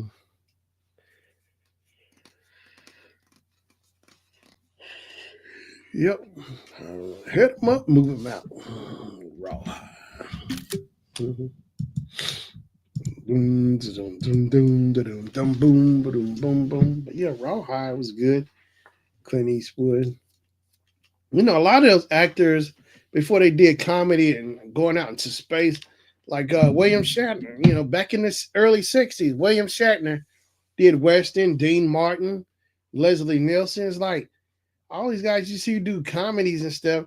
A lot of them started. They did westerns first. You know, they did more serious stuff. I guess then they showed their funny side. Because look at Dean Martin. He was in westerns. Yeah, and then look at Leslie Nielsen. Yeah, he did serious stuff, but that they show you they had range. They could be just as serious, but also just as funny, naturally funny, crazy. You know, comedians is like, man, you go back and look at it because I've seen it where Dean Martin, yeah, he's seen in a western movie or whatever, and Leslie Nielsen, he was doing he did westerns. Yeah, he was in a western movie or something. Leslie Nielsen. The next thing, boom, he up here doing comedy. But yeah, it's just crazy. Yeah, a lot of them start out in westerns or whatever. Then they go on, branch out and do other stuff, funny, whatever they want. But you know, they did the westerns. Mm-hmm. I like Leslie Nielsen too. Mm-hmm. Just show you their range.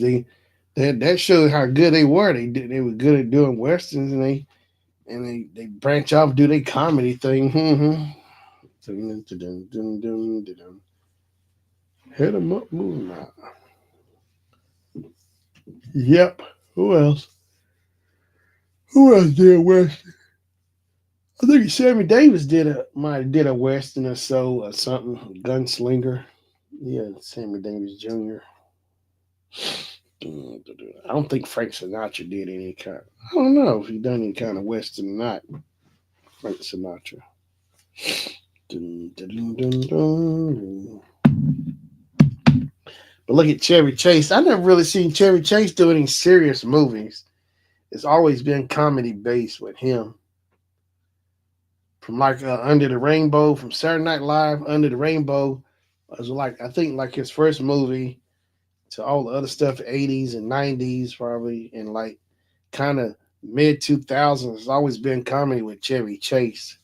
You know, look at Beverly D'Angelo from National Lampoon's Vacation. She done comedy, but she also done like musical stuff too. She was in Hair. She was in Hair with Treat Williams, Neil Carter. Mm-hmm. Yep. Look at Neil Carter. She was let's see, a triple threat can act, sing, dance. Neil Carter from Give Me a Break.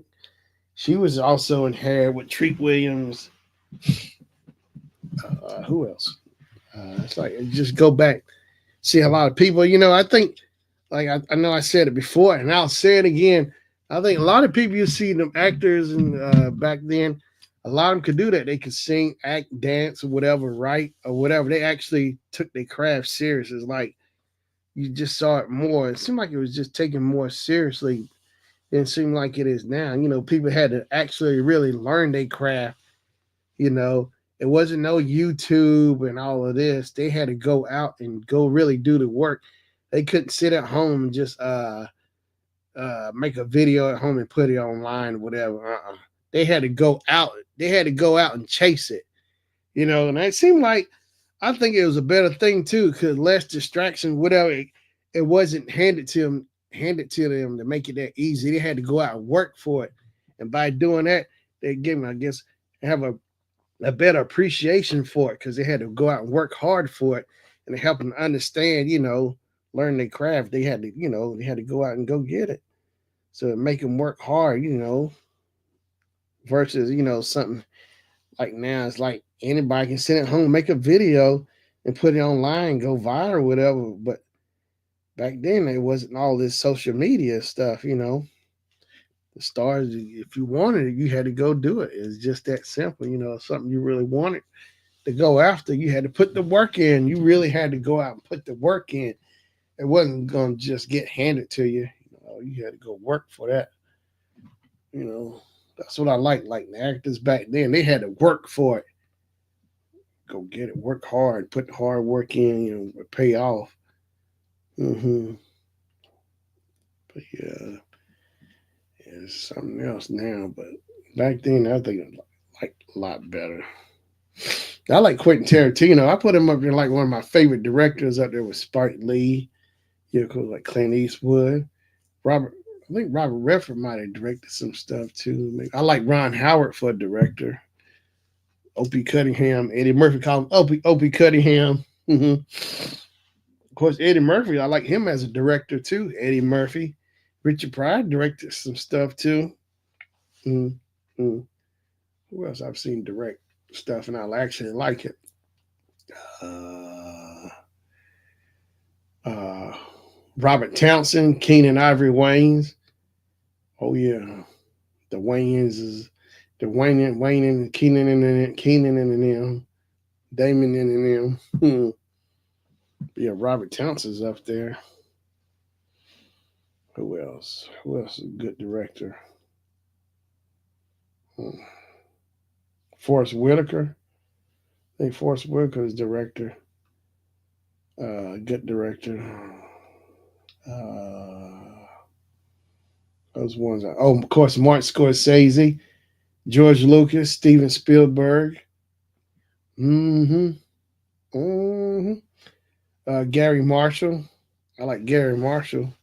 I like him as a director. Of course, he directed Happy Days, all that stuff. But Laverne and Shirley,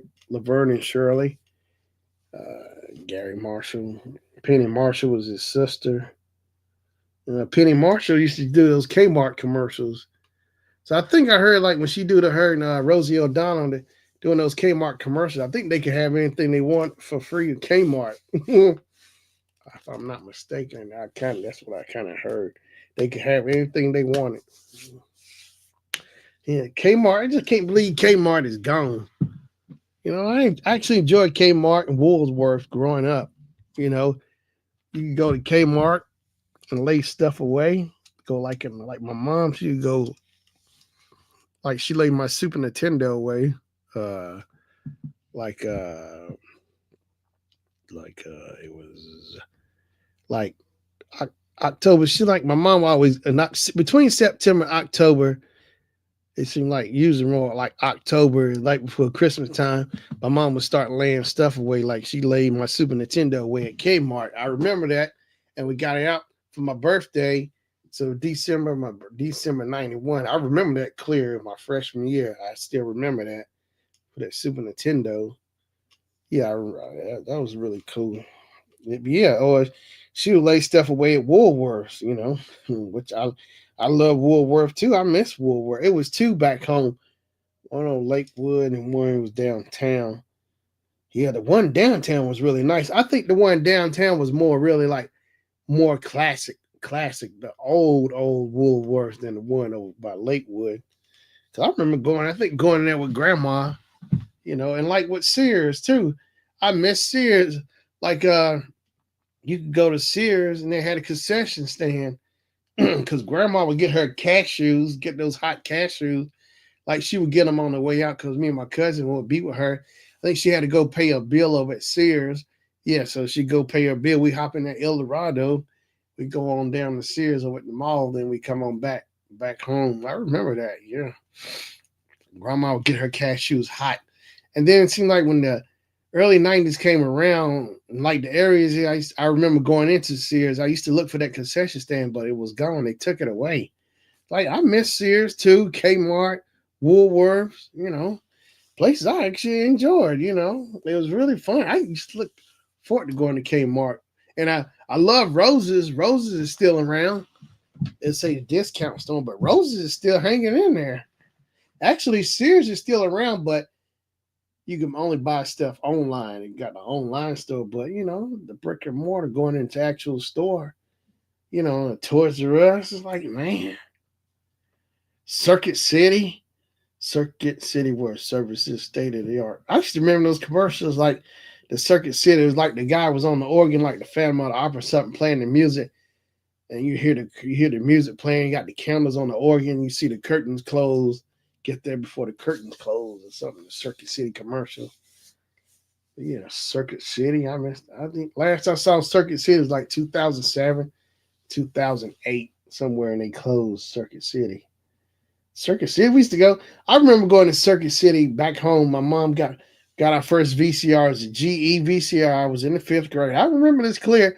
And this is the first time I saw PIP. I didn't know what it was.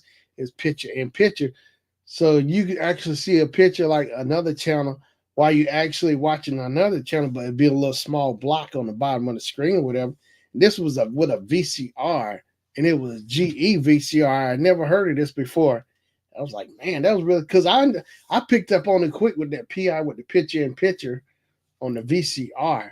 That was the first time I ever saw that. And I remember actually playing around and recording some videos. It was full force on the. My mom bought those Kodak tapes. So I remember recording the video on the VCR. I played that video over and over with full force. I remember coming back the next day to try to watch my video on tape. Got erased over. My mama I raced over for some soaps. I came back looking for it and I saw it all erased over because I remember where the video was at. My mama erased over my music videos. It was full force on there. Yeah. Because I'm sure I recorded off a Video Soul or BET Video Soul. It wouldn't have been on MTV. Well, yeah. I come back and it was either All My Children or General Hospital. Oh, got erased over for some soaps. Yeah, I still remember that. Yep. My music videos got erased over. My mom erased over my music videos. But yeah. But that's the first time I remember having our VCR. But my mama got it from Circuit City. I remember it was brand new. Got it out the box. GE VCR. But the first time I remember we actually had a VCR. We rented it. It was from I think Center Stage, City Stage, or whatever. It was a video rental place, and you could rent movies, and you could also rent the VCRs. It was green and really big and bulky. And I remember that. Yeah, we rented that VCR. My dad rented the VCR. It was green and real big and heavy. Yeah, you could actually rent VCRs from the video rental place. And I remember we rented Transformers, Beach Street, and DC Cab. That's the memory I got with DC Cab and Transformers. Because I remember we rented that, and I remember watching it. It was really cool to have a VCR and watch it, looking at it on TV. You can rent it. Cause they used to do that. I think Blockbuster had that too, that option. You could rent a VCR from them as well, But now everybody could get VCRs. They became cheaper. You can buy them. But now it's just crazy to see how home entertainment went from like movie projectors to VCRs, and then switched over from VCRs to after VCRs went Laserdisc. After Laserdisc, then DVD came around. After DVD, it was Blu-ray and HD high definition HD DVD or whatever. Then after that, surpassed that. Now it's all 4K. Now it's streaming, digital. It's just crazy how the times have changed for technology to see movies. You got all these streaming services. You had the Red Box. Of course, Blockbuster, you can rent movies. VHS, they had DVDs. Red Box. Who else? But all the time. But it was cool, though, when it was really new with VCRs, I remember my aunt, she had a VCR.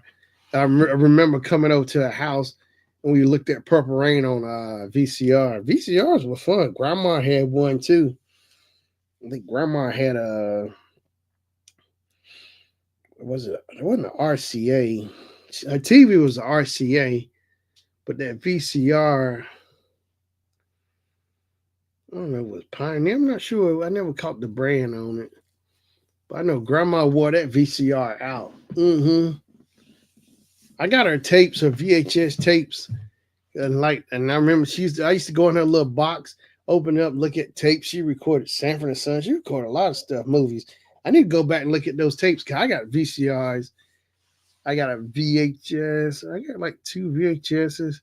I got a super VHS because when I ended up getting my own VCRs, like back in '99, because I know we had VHS, but I switched over to and got super VHS because I remember reading in the article about JVC about super VHS. So that made the resolution of lines it recorded, it was a lot sharper.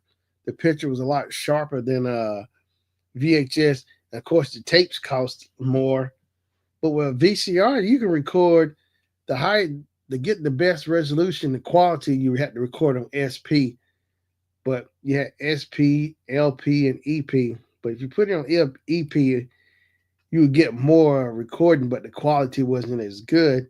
But if you put it on SP, the footage, the quality was higher, but it would take up more. You would get less recording time, maybe up to like I think 2 hours with SP on a VCR. Then I remember people could start dubbing movies and stuff. They go to the store and dub in VCRs, get two VCRs and get the video cables with the golden connectors on them and dub them and dub movies. And people start figuring out how to record movies and dub two VCRs and dub movies up.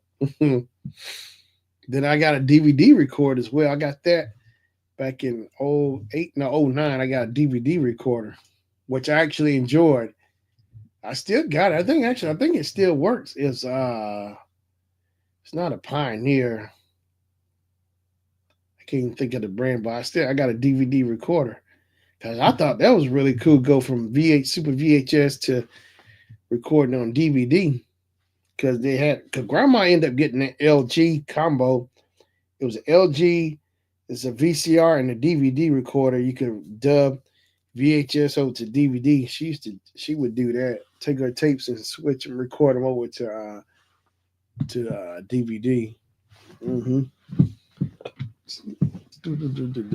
Yeah, because I remember Grandma said she went out to Best Buy and got that LG recorder. Yeah, she came home. I remember showing her how to use. I taught her how to use that DVD recorder. I bought her some blank disc. I went over there and showed her. She caught it from the first time. I said, "You put this in here. You put the blank disc in, and you hit record." I'm telling you, after I showed her how to do that, she figured the rest out. Because grandma was smart, because she said she would look on the box and stuff, looking at pictures. She would sit there and figure it out. And if she needs some help, she would ask somebody, but she would figure it out. But I showed her how to use this. I know that DVD was something new to her. I had showed her how to use that. She took off with that too. After I showed her, Grandma was recording everything on the DVD disc. I remember that clear too. Yeah, I bought a pack of blank discs. She went right at it. Yeah, she made me a copy of she had on VHS. It's Prince and Michael Jackson. James Brown has a concert, and then James Brown calls out Michael Jackson. He said, little Michael Jackson. So Michael comes up on the stage and starts singing. Then you see Prince there too. I got that DVD somewhere over here on my desk. Grandma, she made a copy and gave it to me. Sure did. This is really cool. But yeah, I got a lot of grandma stuff, Good old grandma, this past March, it'll be 3 years since grandma passed away, Good old grandma. Still, I got, and the cool thing I love is I got a lot of pictures and video of her. She's still here, memory, spirit. So I go back and look at everything. Like I was like maybe like a month or so ago. See, and that's the cool thing which I love. I got grandma's old video camcorder because that same camcorder, my little buddy, that camcorder, I remember using it. It was used to record my graduation, high school and college graduation with that camcorder, and I got it. I just need to get a battery or something. I might get some film for it, pick back up where I left off with that camera because the last time I actually called touching that camera was like back in 90. See, not 95. I remember recording some on it 95 during my graduation, but like 96 or 97, somewhere in there, I recall. Last I actually remember touching that VCR, I mean, that camcorder, because then I ended up getting my own like in like December 2001. I went to Sears. I got it from Sears, that mini DV, because I like, I said I need a camcorder. I got serious about it, and I got serious, and I got that camcorder. So like around Christmas 2001, I remember I had it, and I recorded. And I remember my folks got me for Christmas surprise blank tapes for the camcorder. You know, got me blank tapes for the camcorder. Mm-hmm. Yep, sure did. But yeah, that camcorder, I just went crazy with it. Mm-hmm. Yep. It was a Sony Mini DV. So from that camera there, I really got serious recording with video. And then Christmas, December '04, I told my mom, could I get me a mini digital camera? And see, that's the thing.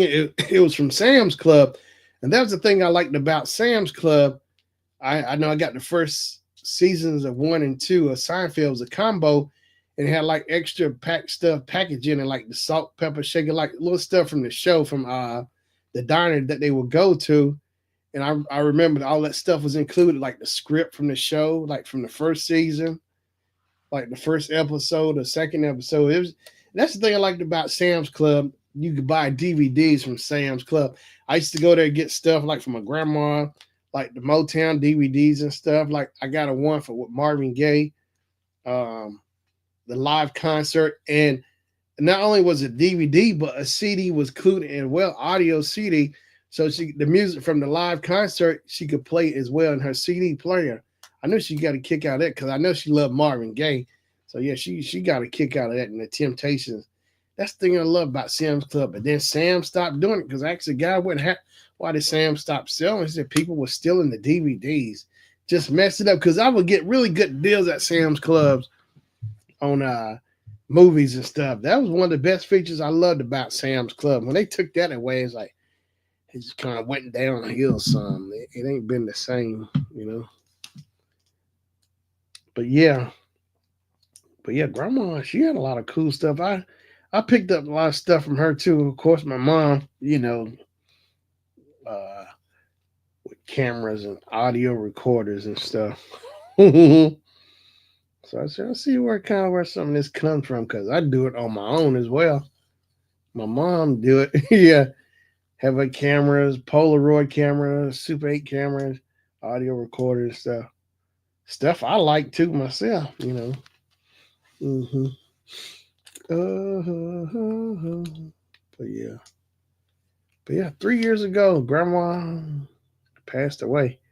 And the cool thing, I told Kim too. What I would do is during the pandemic and stuff, I got a little audio recorder, and see what Grandma would like leave messages on my phone. I keep those audio messages on my phone, like her singing "Happy Birthday" to me. But also, I got audio recordings because I wasn't able to get back home and see her around the pandemic and stuff. But I recorded audio, those memories that I recorded conversations, like with my professor, Mr. Richardson, the stuff I treasure, with my mom, folks. I recorded, having their voices, their memories, I keep those with me. So I keep like certain messages, mom, dad, or whatever, Mr. Richardson, my grandma on my phone, just certain stuff messages I keep on there, always so I can play back. But of course, I got all my stuff backed up. But yeah, it's really cool. I can go back and listen to that stuff, or or look at those old videos of grandma.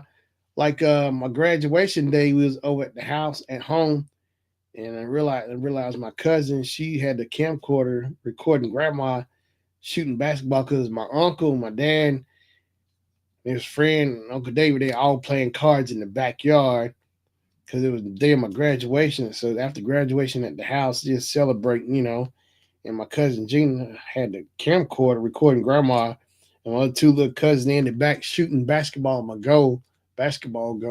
It's just fun to see grandma shooting basketball, and just going back and looking at some of those early tapes of grandma and like other people using a camcorder. I look at all that footage. It's really cool to see that.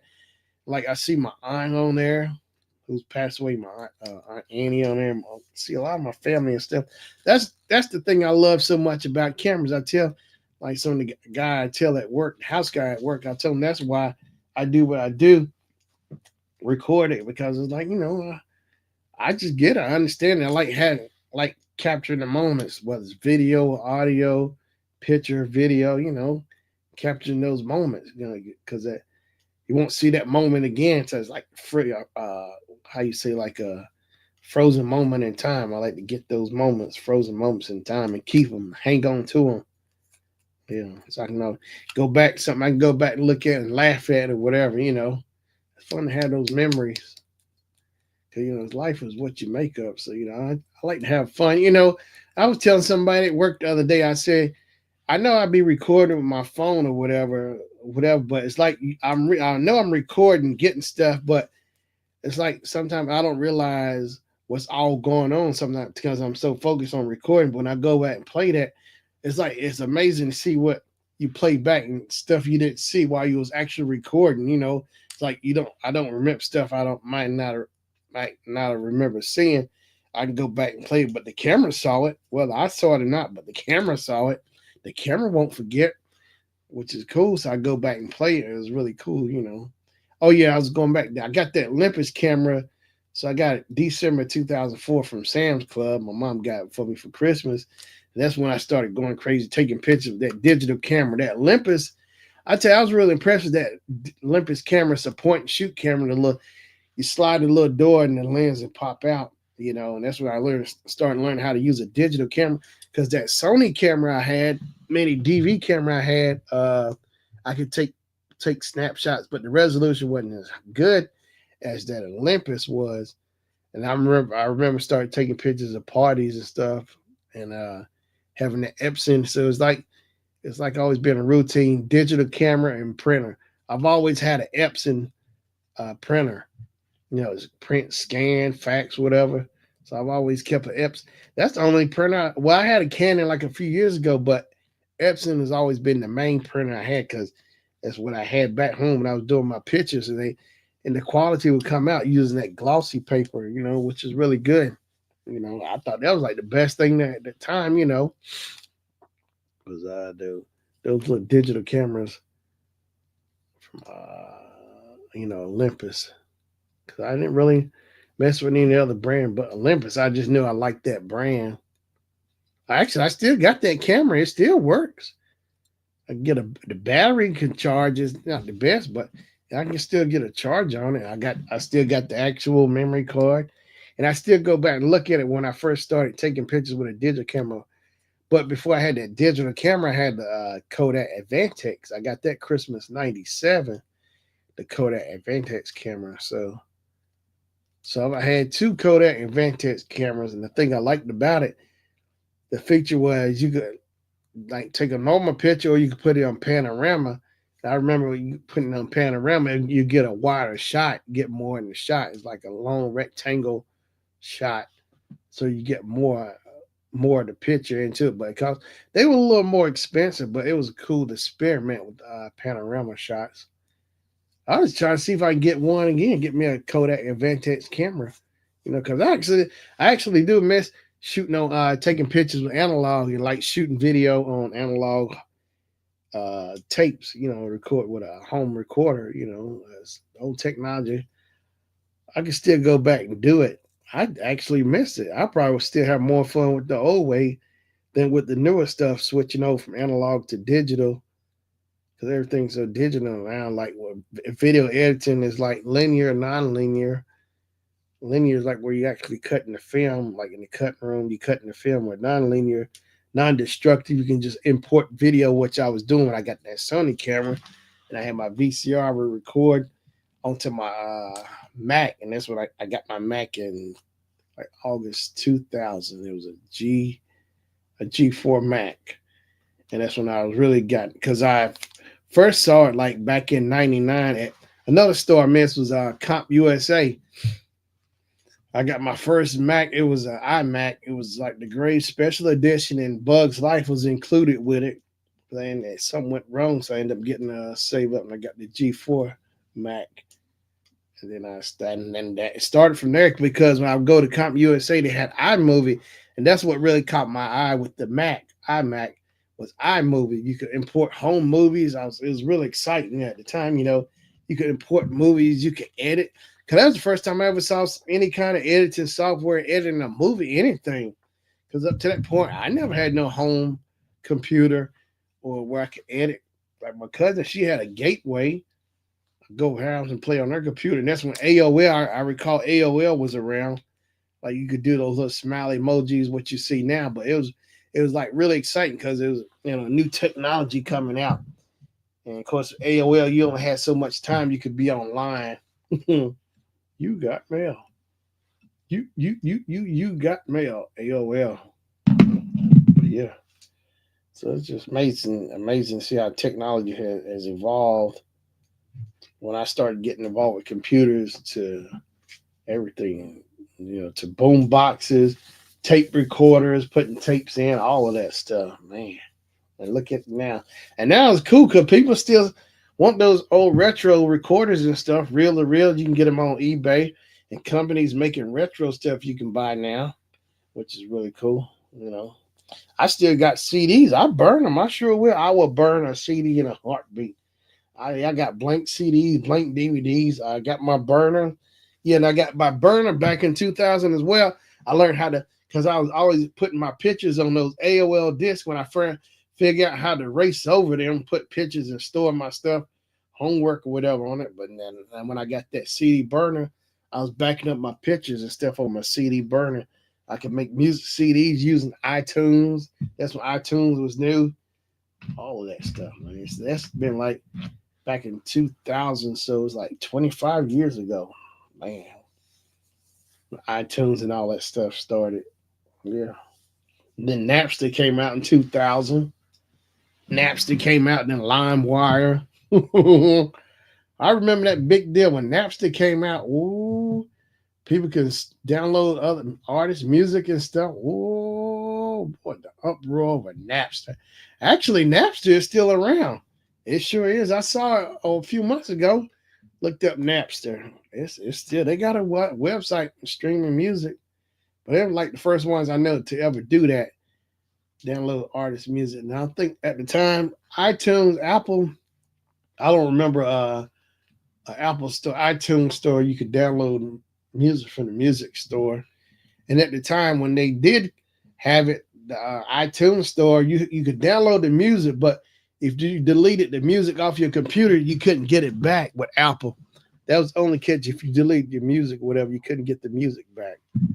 Yeah, you couldn't get it back. Yeah, you couldn't get it back.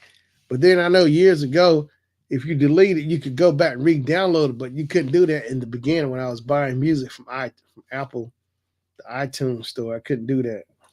I couldn't do it. Do it. But now it don't matter. Now you can go to YouTube and listen to music. There's just so many more options. You got Sirius Radio, NPR radio, but I like Sirius Radio. I actually enjoy Sirius Radio. I like Soul Town. My mom loves Soul Town too. Well, now Smokey Robinson not smoke Soul Town. And the thing I liked about Soul Town was you hear that promo, you hear a honk in here, The guy said the bus is coming. They don't play that no more. I got that promo. I sure do. They don't play that no more. And you hear a guy on the bus going to Soul Town, and he tell you the next stops he going to on the bus. But I don't hear it no more. But Smokey's Soul Town, which is cool. Smokey Robinson hosts Soul Town. I think he hosts another channel on Sirius Radio, but so I like Soul Town and the Groove. I listen to other stuff like the 80s channels. You got like Studio 54 channel, the Jazz, NASCAR, but those are the main two channels I hang to is the Groove and Soul Town. You know, there's a blues channel, the jazz channel, but I like the Soul Town. It's like Motown, Soul Town. You hear Smokey Robinson. Because, back home, the radio station, they used to, I enjoy listening to the old, class, old school music, They had a Quiet Storm radio stations. I remember when the radio stations started doing the Quiet Storm. The Quiet Storm be like on a weekend, or a weekday or whatever, the Quiet Storm. You hear the thunder. And then they play like Smokey Robinson, the Quiet. He actually had a song called The Quiet Storm. The Quiet Storm. Like 97.1. I think 97.1 was the ones I first started hearing about the Quiet Storm. 97.1. There's 97.1 K97.5. K97.5, Foxy 107. Foxy 107, 104. Cy Young and the Wake Up Morning Patrol. So, yeah. I don't think Cy don't even I think he stopped working with Foxy.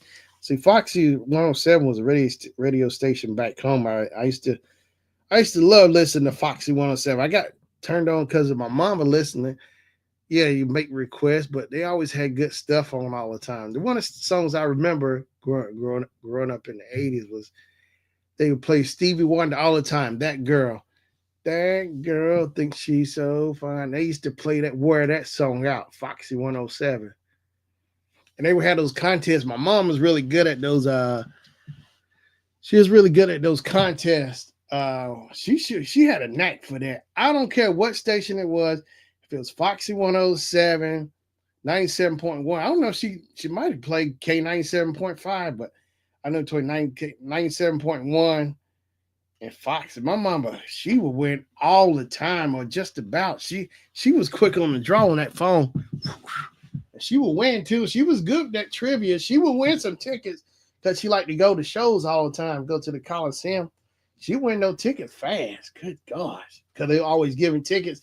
And so I still try to listen to the radio around here. It's like do a giveaway, but I don't really hear too much. It's just more fun listening to seeing my mom do it. I really got a kick out of watching her because she won all kind of stuff. I remember one time she won from Foxy. It was called the Black Quest. It was a black trivia game. It had all of the facts and questions and stuff. And I remember, I think we still got it somewhere. You can find it online. Black Quest, black trivia game. And I remember on the card, it was saying like Martin Luther King on there. His name was actually Michael, but he had it changed to Martin. Like his dad is Martin Luther King Jr. His dad is Martin Luther King. He changed it to Martin Luther King to Martin because I think his name was really Michael at first. He changed it, if I'm not mistaken. But yeah, my mom, she had a knack for that. I remember one day she calling me on the phone, asked me, because she would call me sometimes for some help. She'd be playing the song because she's trying to win some tickets. She calling me, help her listen for a song. Mm-hmm. Yeah, I'll help her out, help her win it. Mm-hmm. Or sometimes they would have on the men versus the women on there. And somewhere I actually got a recording. I don't know who tape it was. I didn't record it, but my mom is on there. It's the men versus the women. And you hear my mama on there. I think she ended up still winning it. My mom, she won the contest, men versus women.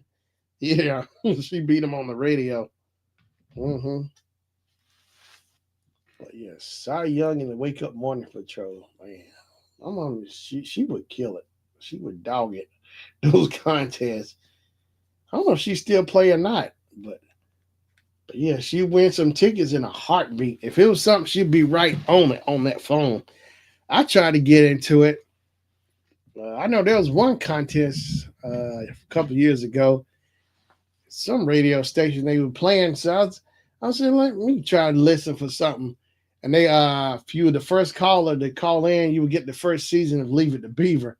I tried to win it. It was funny, but I said, you know what? Maybe I do need a copy of Leave It to Beaver. I sure will. I will buy me a copy of Leave It to Beaver. Not buy it, I'll win me a copy. Because I kept seeing it somewhere at the store. So it won't hurt to try. But yeah.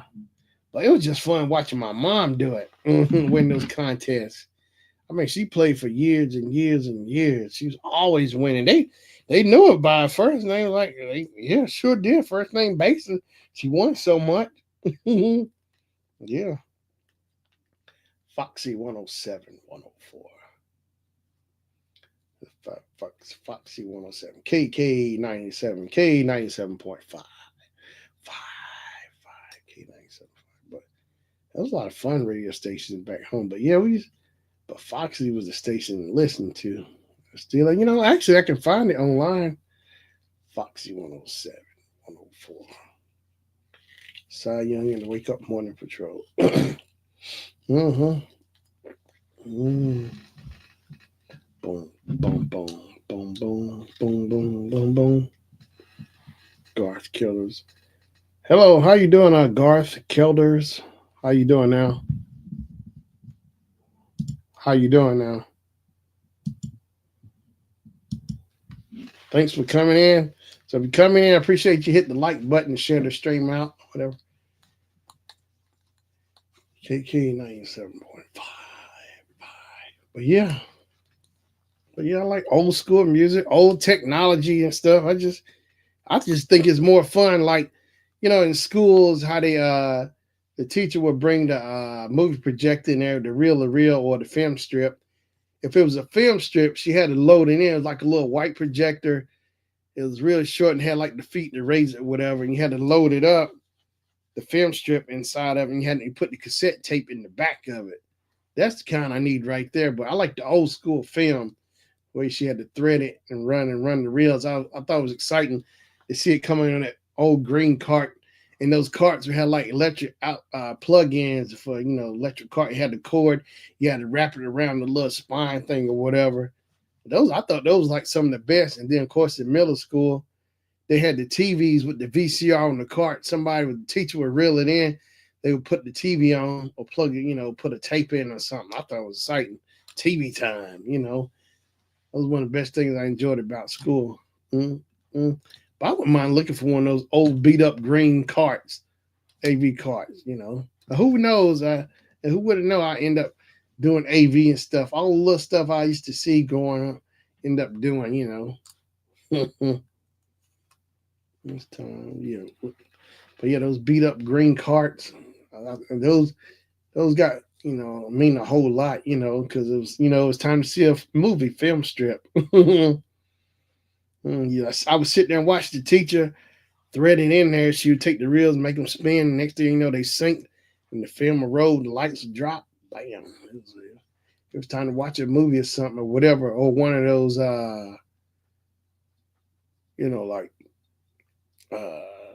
videos about being safety or whatever. You hear some guy narrating. You see the clips and stuff. It was always like, I don't know, safety video. It was always something, Mm-hmm. And then I remember the school library had a VCR. We watched the class. We would come in, and the librarian, she would put the movie on or whatever. We would watch the movie with a VCR. It's like that was the first time I remember seeing a VCR in the school was in the library before middle school. Yeah.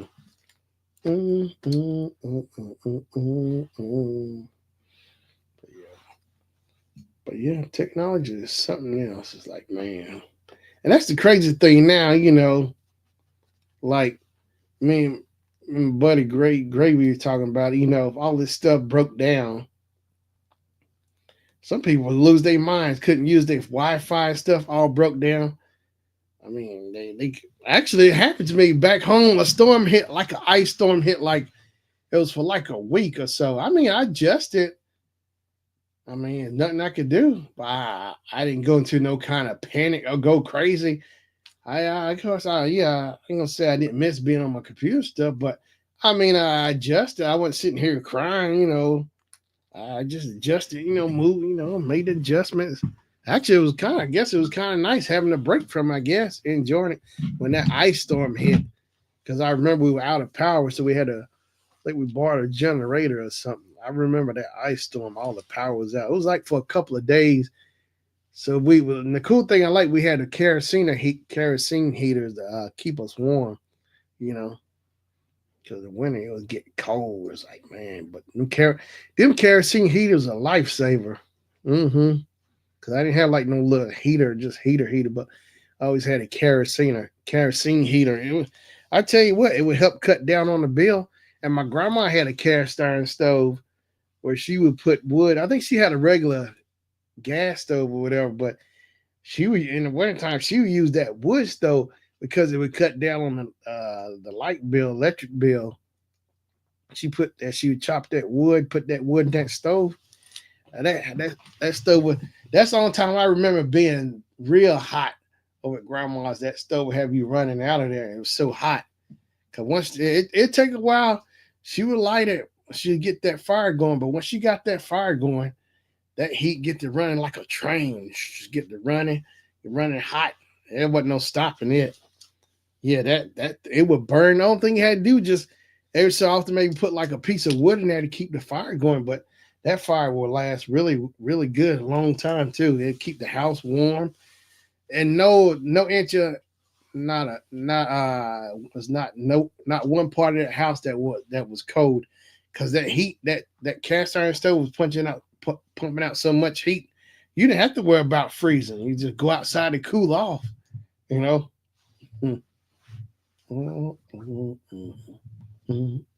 That's another thing I don't see at people. I think houses like you used to like back home. People had them cast iron stoves or kerosene heater stuff. I don't see it around here. Just stuff I remember used to seeing growing up. And you could tell if somebody was coming from home, from school, whatever. You could smell the smoke in their coat, the wood from burning the firewood, the smell in their jacket or coat. You could tell they had a fireplace or something. You can smell that wood burning, that smell, smoke in their clothes. But I tell you what, you had to worry about freezing. Uh, uh, uh, uh. Well, guess I get off of here. Slowing down a little bit. I'm slowing down. I can't take the heat. Slow down. All right, so I appreciate everybody coming on here. Appreciate LA Gravy coming on here. Miss Kim's Bling Bar. I guess Garth Kelders. Appreciate Garth Kelders coming on here. Hey, Mama, how you doing? Yeah, appreciate you coming on here, Mama. Yeah, it was fun. I enjoyed it. Enjoy yourself. Enjoy yourself. Enjoy yourself. Me. Yep. Better enjoy yourself. So you got to enjoy yourself. Yep. So I appreciate everyone coming on here tonight. Of course, yeah, Miss Kim's Lane Bar. Appreciate everybody coming on here tonight. Yeah, I'll see you tomorrow too, Gravy. Yeah, around. So yeah, I'm slowing down. I better get off here because I don't want to fall asleep on the stream. I've been falsely accused of falling asleep in the stream, which I have not. That's right. People trying to accuse me, trying to take me down, saying I fell asleep. I've never fell asleep in no stream. Not one. Not one stream. All right, everybody. All right, Mama. All right, I love you. All right, good night, everybody. So be back next week, 7 o'clock, 7:30, somewhere in that time. Depends. So I'll see y'all next week. Be safe. Dun, dun, dun, dun, dun, dun, dun. Dun, dun, dun, dun, dun, dun, dun, dun, dun. Come on, yeah. Yeah, yeah, yeah. All right. I'm out of here. 1, 2, 3, 4.